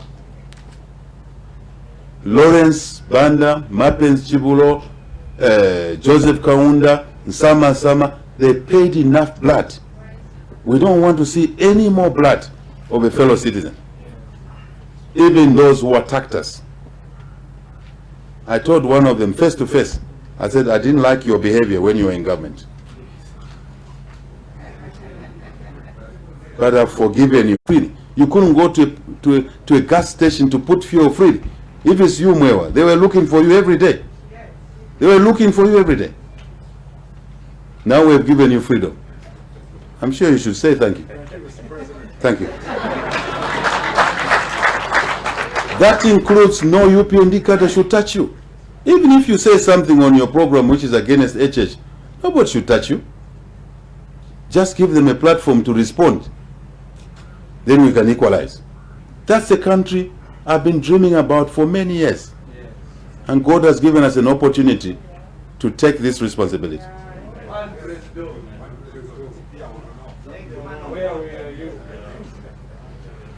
PF pushed infrastructure. Will you stop? Will you continue? I've already in a way answered that question. Infrastructure is important, it's good. But infrastructure must be seen in the context of food for our people. In the context of jobs for our people. In the context of businesses for our people. You know those roads were being done at 5 times the price. We will not go that way. We want infrastructure, Muchima, but it will not be done at $1.2 billion for a 340-kilometer road. Never. Never. Never again. You have to take me out first. It won't happen. That's why you put me in this office. It won't happen. Yes, we want the roads, but not at that price. We want the roads, not at this raw quality. The road is being done in front, in the back is speeding off. That's daylight robbery. The projects must be finished on time. The Auditor General has found an issue. Mind you, the Auditor General presented the report to us first, that projects are not being completed and more money is being paid for the same projects. Those habits must come to an end. I guess I've answered your question. What is worth doing, we'll do. At the right price, right quality, timely delivery. But you know, development is about balancing things. Do you know why roads were attractive to PF? Because that's where it was easy to be corrupt. That's where it was easy to steal money.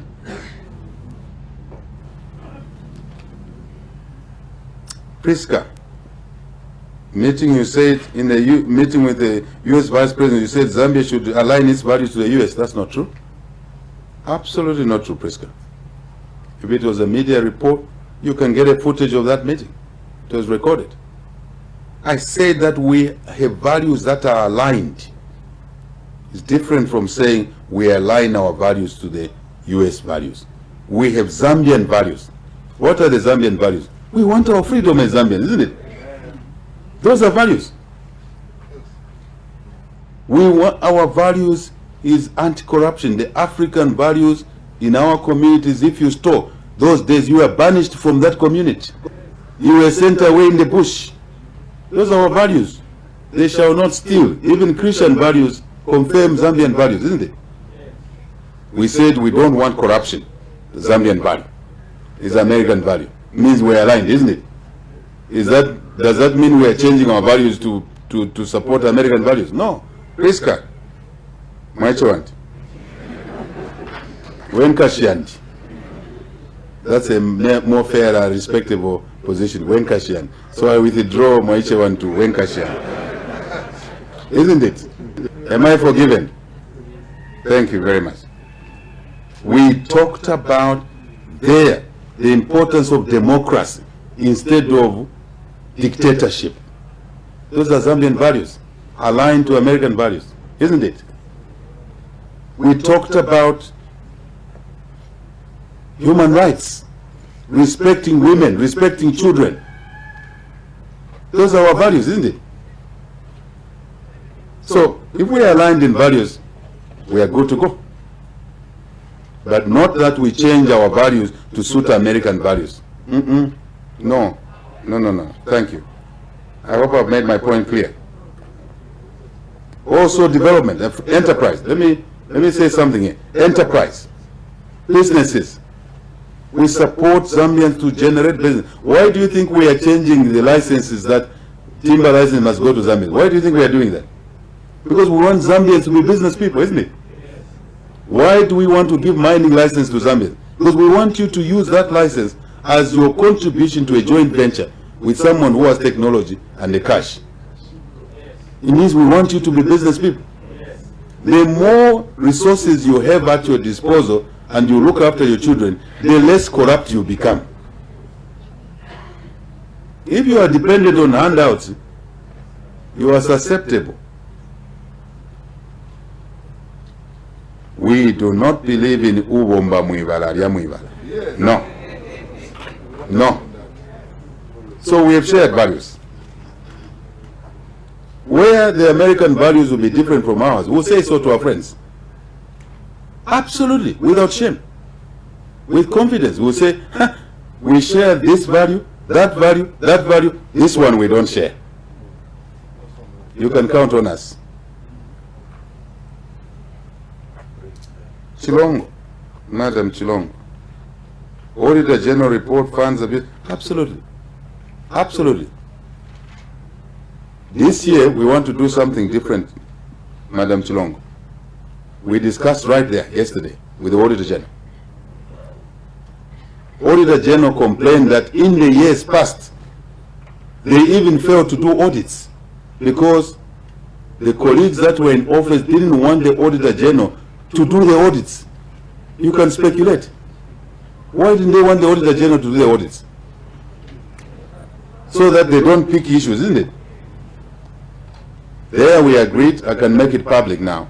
The Auditor General's report, the Financial Intelligence Center report, Anti-Corruption Commission, DEC, those reports will be handed over to prosecutions so that the prosecutions can decide which matter needs to be taken forward. And I said that during the campaign. We are walking the talk. You abuse resources, people's resources. The Auditor General's report will not just be a report on the shelves. It will be a report going to prosecution, National Prosecution Authority. And we agreed with the Auditor General that they will take a copy there, and I'll wait for a few days. If nothing moves, I'll pick my own copy and take it to the National Prosecution Office. Hey.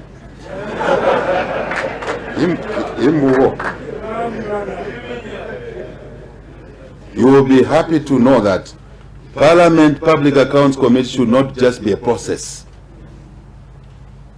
And I asked the Auditor General, I said, these things you are reporting here, do you have batching documents? Do you have evidential information? And his answer was, yes, Mr. President. We have the details here. And we are happy to support the prosecutions. I said, why were you not supporting them before? He said, there was no political will. The political will is here. It's here now. Tell your relatives not to be scared. If they didn't steal, they're okay. Sharon, I'm very sorry about the radio station. I'm very sorry, really, really sorry. I'm not sure what happened there. I hope the police will establish what happened. United Voice Radio, very, very sorry. And I hope no life was lost in there. But property is equally important. So we are with you. Whatever support we can render to the radio station, I'm talking as an individual, we'll be happy to do that. So let's talk privately. Since you say you are representing them, pass that message to them.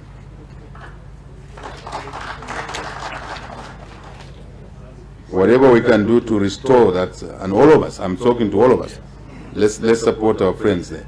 This is what family is all about. In good times and in bad times. Soon you will discover Bali is your true friend. He is your true friend. Because now you will make your own comparison of the past and how things are happening now. But just be patient. Just be patient. You are not fighting corruption enough. Members are complaining. I think I've answered that question. Yes, sir. I've just dealt with that on the Auditor General's report. We've also asked the Financial Intelligence Center reports. Remember, there were reports in the past that were done, and they were defined as witchcraft. Remember? Yes. As in Mfwiti. Those reports too are going to prosecutions.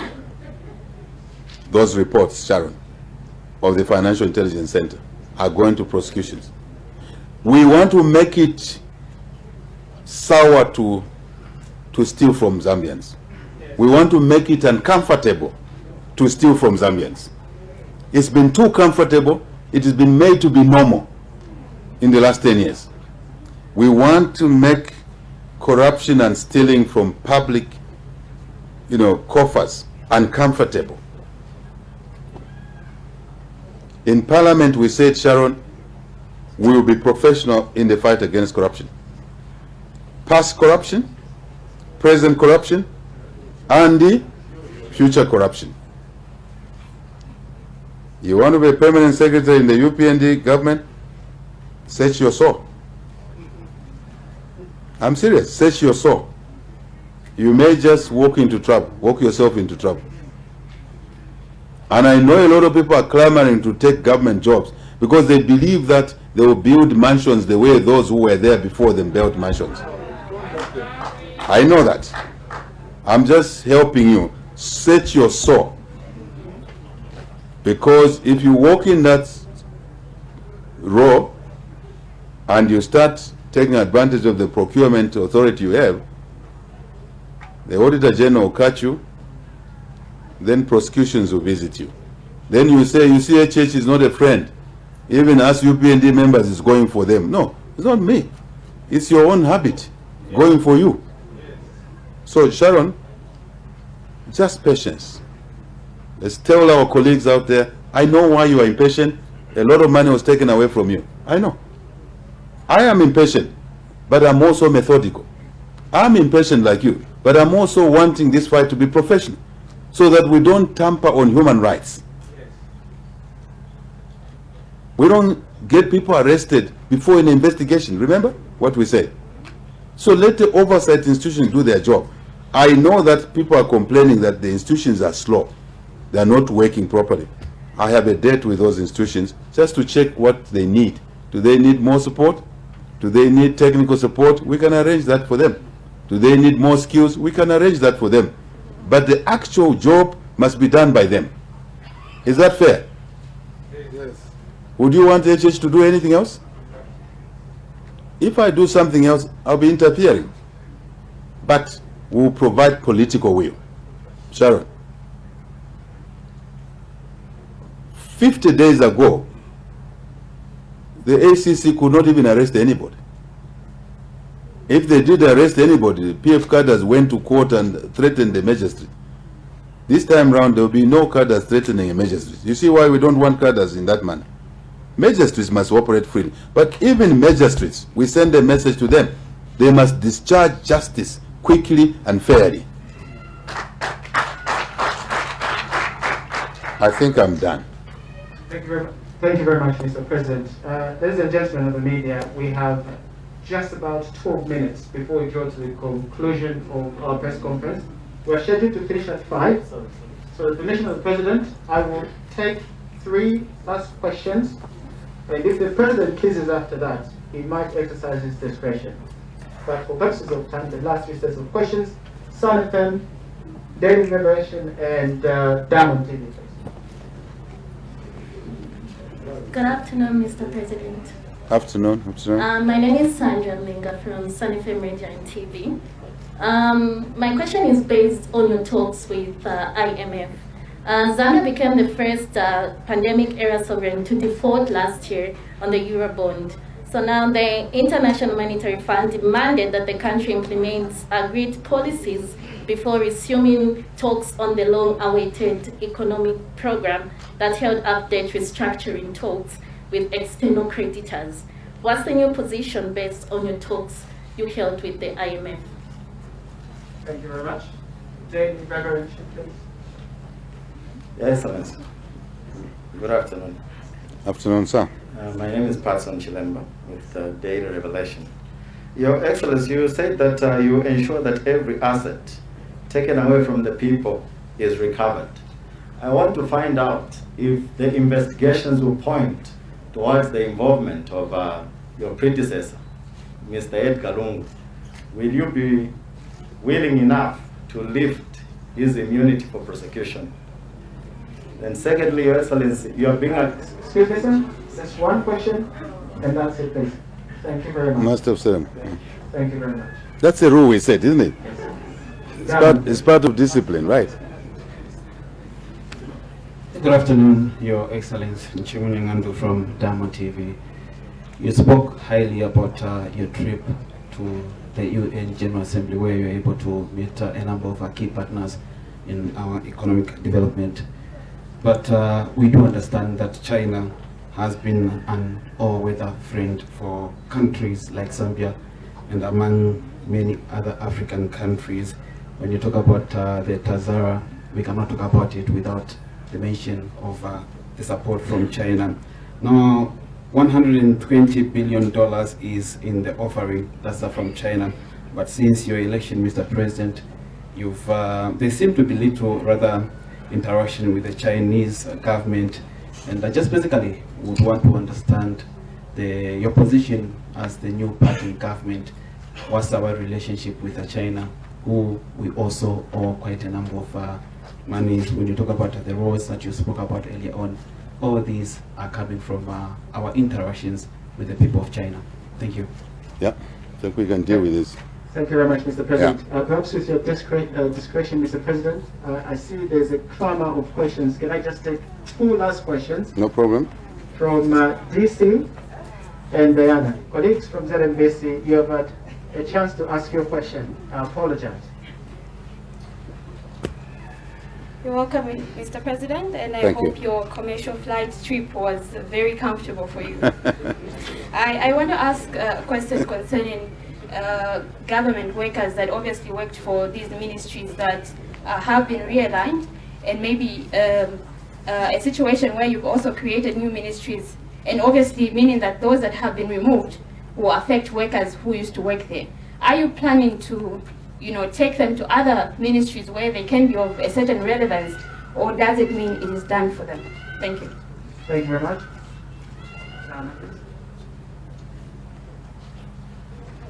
Good afternoon, Your Excellency. My name is Diana from Daily Mail. Your Excellency, in the latter part of your address, you talked about appointments of PSS, diplomatic appointments, and other appointments under jurisdiction.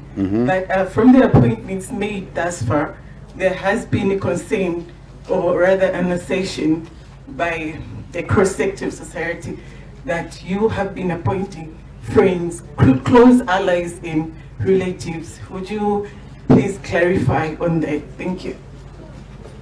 And relatives. Thank you very much, members of the press. The President may respond, after which we shall very, very quickly draw to a close of our press conference. Members of the press with questions, I do advise you to send through press queries, and we shall continue the conversation. Thank you very much. Mr. President.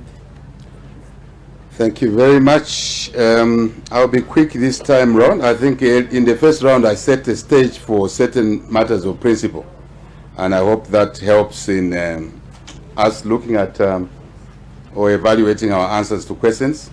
Madam Mulenga, IMF Zambia, defaulted. Are we looking at discussions in a different way? No, I actually touched on it, that part of our mission was to engage the IMF, the World Bank, so that we can restore credibility that will allow us to look at the challenge around the debt. I think I said so.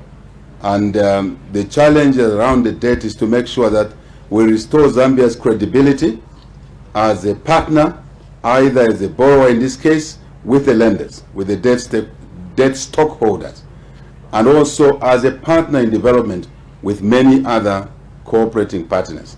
I think I just said we achieved that. Maybe we even overachieved it.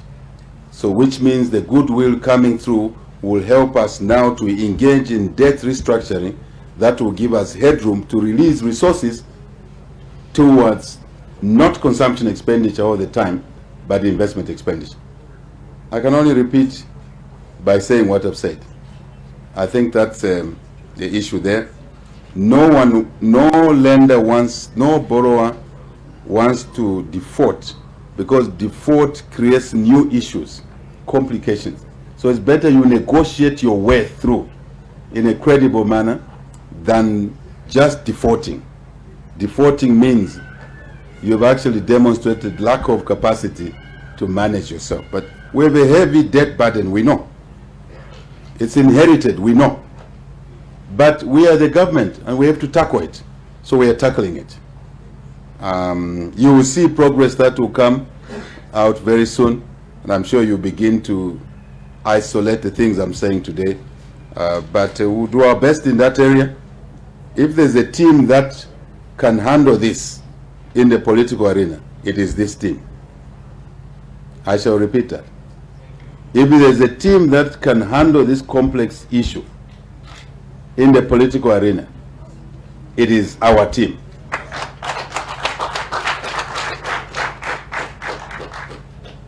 Because the team that was there put us in this mess.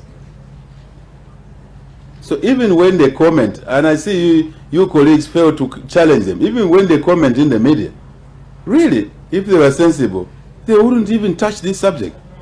They'll be so ashamed. They took this country into a mess, a country whose debt was less than $3 billion just 7 years ago. Now we're on $20+ billion. If I were them, I would be so ashamed that I would be covering my face when this subject comes. But unfortunately, some people have no sense of shame. Unfortunately. But there you are. This team is well placed. This team has credibility. This team is respected out there.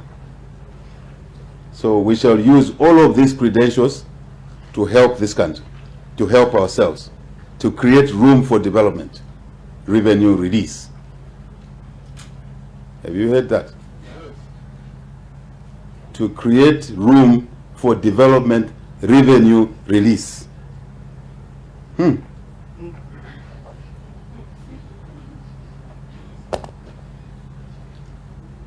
Patson. Corruption fight. Reaching out. If it involves my predecessor, what will you do? Will you remove the immunity? We'll cross the bridge when we get there.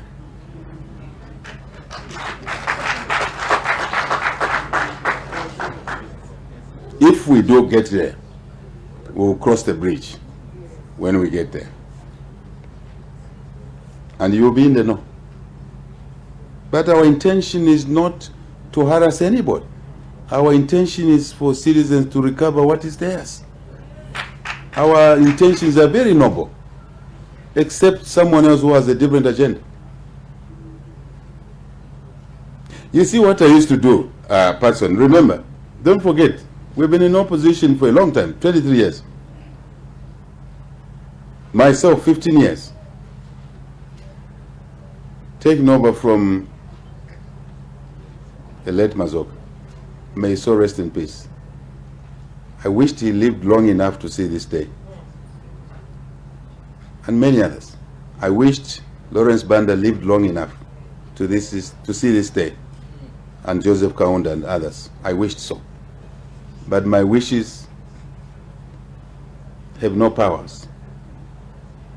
Anyway,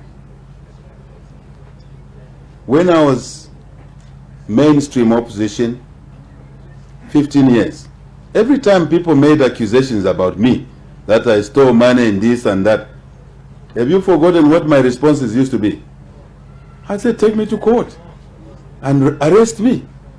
I was confident, I'm still confident that there's nothing in there. You think that if I had stolen, I would have survived? Never.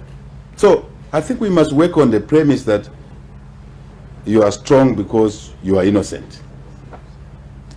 But I won't say more. The China question, that China is one of the lenders. China offers $120 billion, I guess, is not to Zambia. It is to many other countries. Let's get the facts right. Where's my friend who asked that question? China is offering $120 billion to who?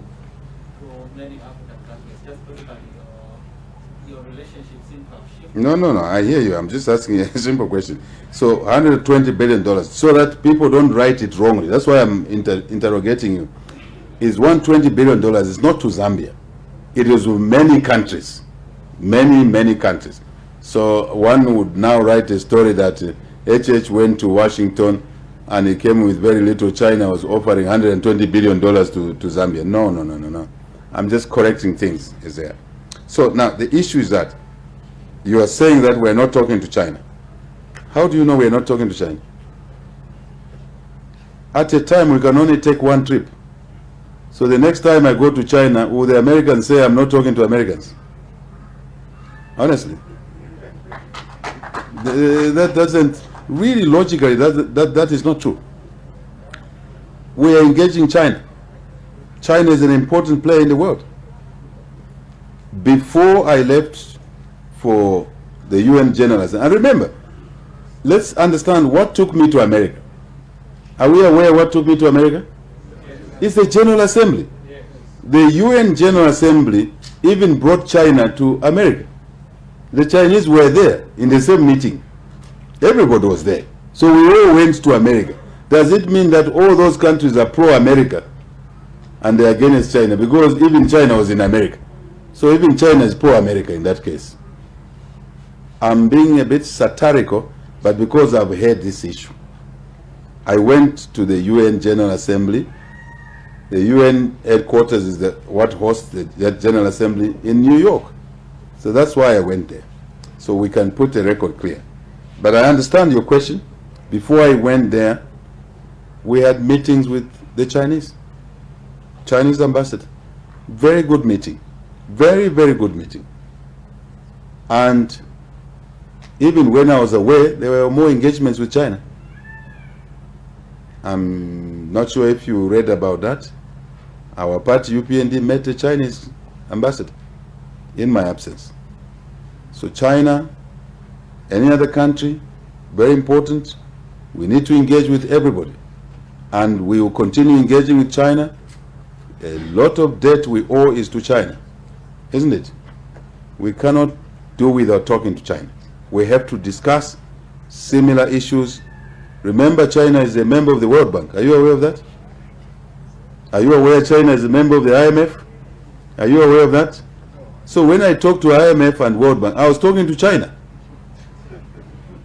I was talking to myself because Zambia is a part owner of IMF and World Bank. Are you aware of that? We're talking to one family. I think that answers the question. China has their role. They have their role. They're important. We will be engaging. We've been engaging. We actually will continue doing that. We have mutual respect. Other countries, many countries, neighbors. But remember, my friend, I've also said that we must change the narrative. First, we must deal with each ourselves in Zambia. The first love I have is to the people of Zambia. You didn't hear me? My first love is to the people of Zambia. Then in that order, to my neighbors. That's why I had a meeting with President Tshisekedi there. Because if you are not living well with your neighbors, you may have a problem. My next love is to SADC. My next love is to Africa. And then to the world. Those are the people or structures I love. By logic. So we love you first. Before anyone else. Before Americans, it's you. Before China, it's you. That's why I want Zambians to get the jobs in the sectors before anyone else. Because that's our responsibility, our duties to the people of Zambia first. I think I'm done. Oh, hang on. Diana. Government workers change. Oh, Diana. Dora. Dora. Dora. Dora.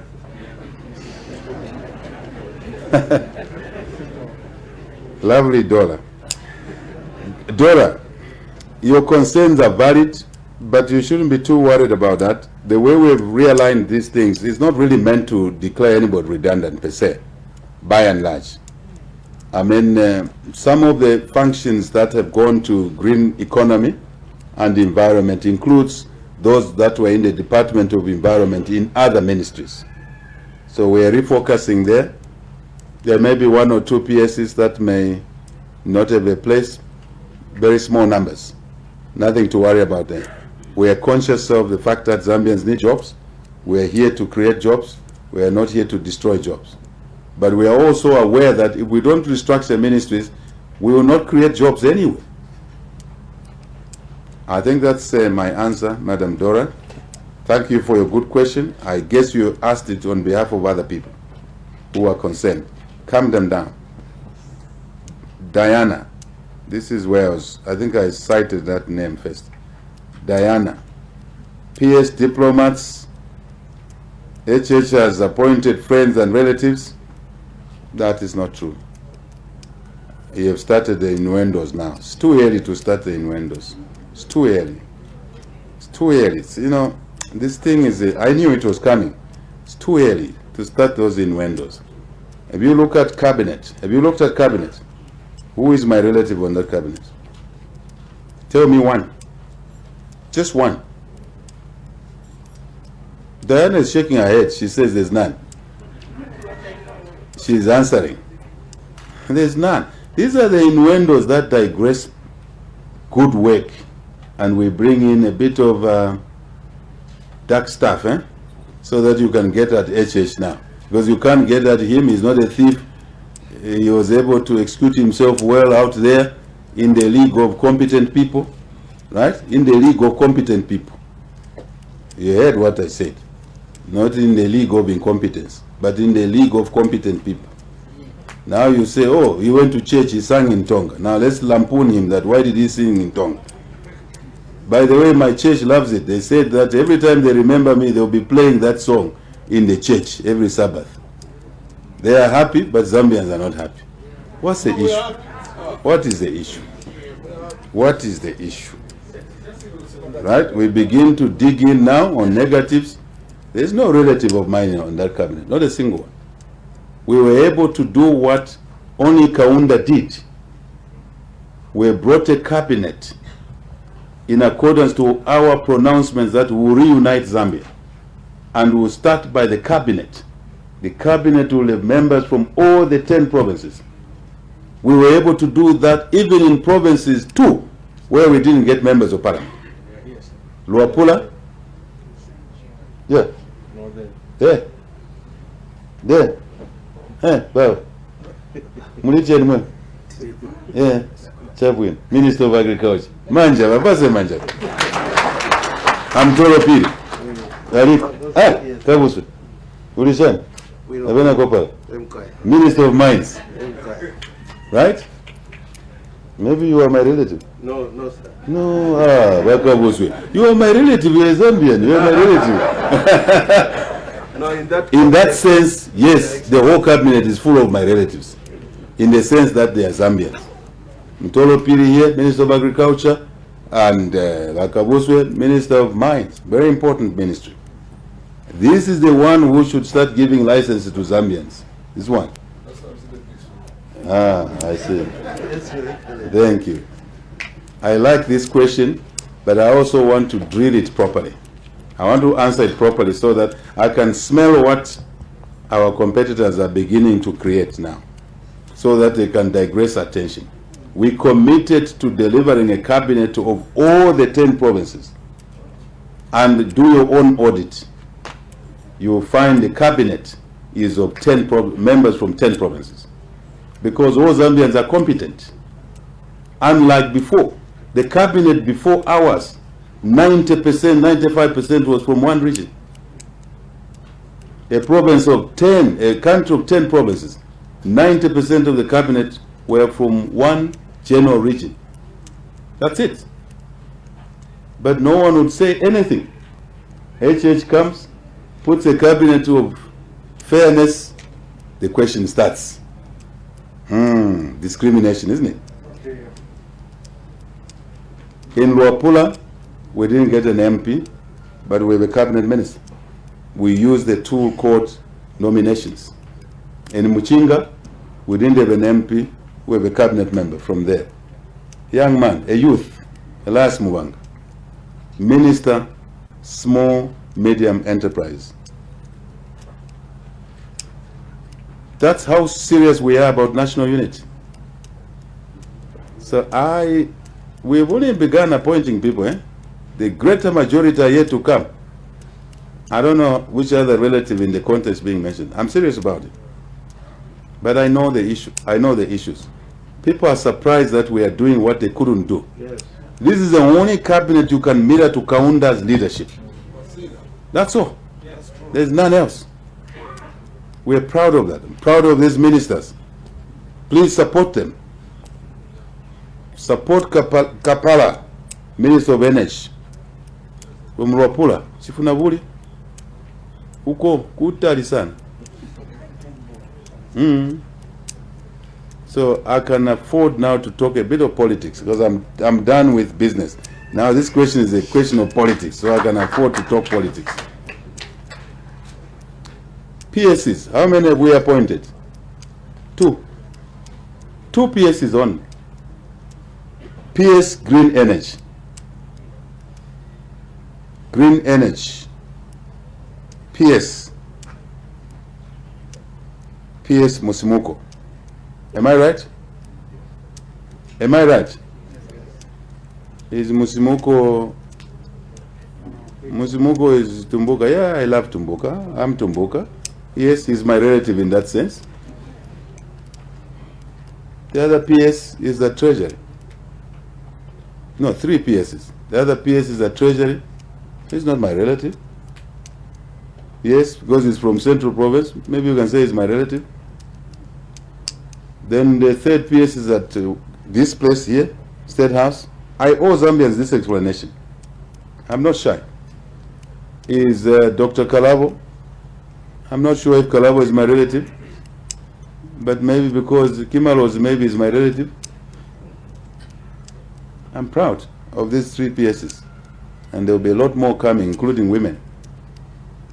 Please, let us help this country to develop. Let's not dig in on old habits, bad habits of maligning each other. Who else have we appointed? Attorney General? He's not my relative. If you say he's a, what did you say? My friends and my relatives. He's not my relative. Yes, true, he was with me at Unza. But so are many other people who were with me at Unza, primary school, secondary school, in Europe, in the workplaces. So, I'm happy with the Attorney General appointment, very happy with the Solicitor General appointment, very happy with all the ministers. I wish them well. And there will be many more coming. Thank you. Thank you very much, Mr. President, for your generosity and for going over and above in the responses that you provided to the numerous questions which our colleagues in the media have raised.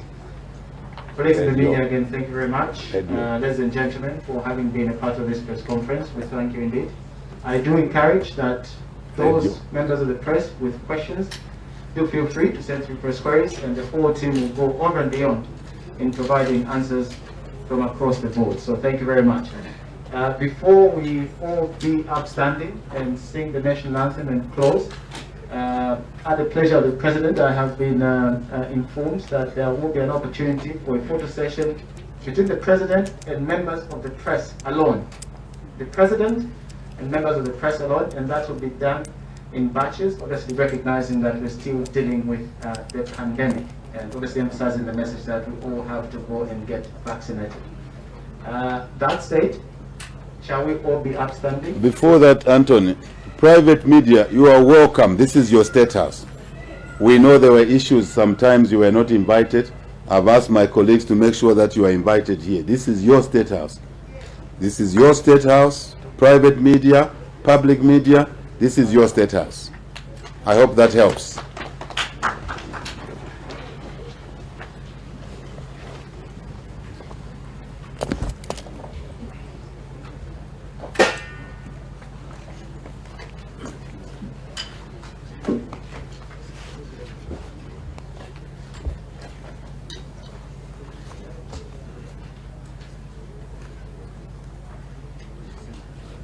Stand and sing of Zambia, proud and free, land of wake and joy, unity, victors in the struggle for the right, we won freedom's flag, oh, one strong and free, Africa is our own motherland, fashioned with and blessed by God's good hand.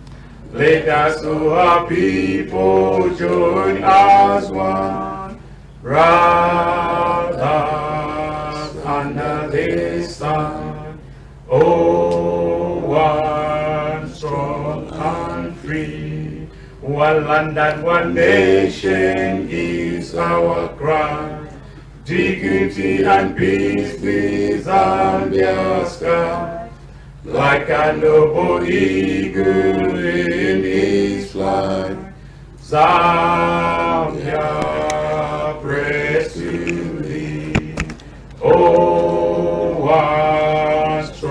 strong and free. Praise be to God. Praise be, praise be. Bless our great nation, Zambia, Zambia. Free men we stand under the flag of our land. Zambia, praise to thee, O one strong and free. Thank you very much. Very good. Thank you. We go? Very good. Thank you. Thank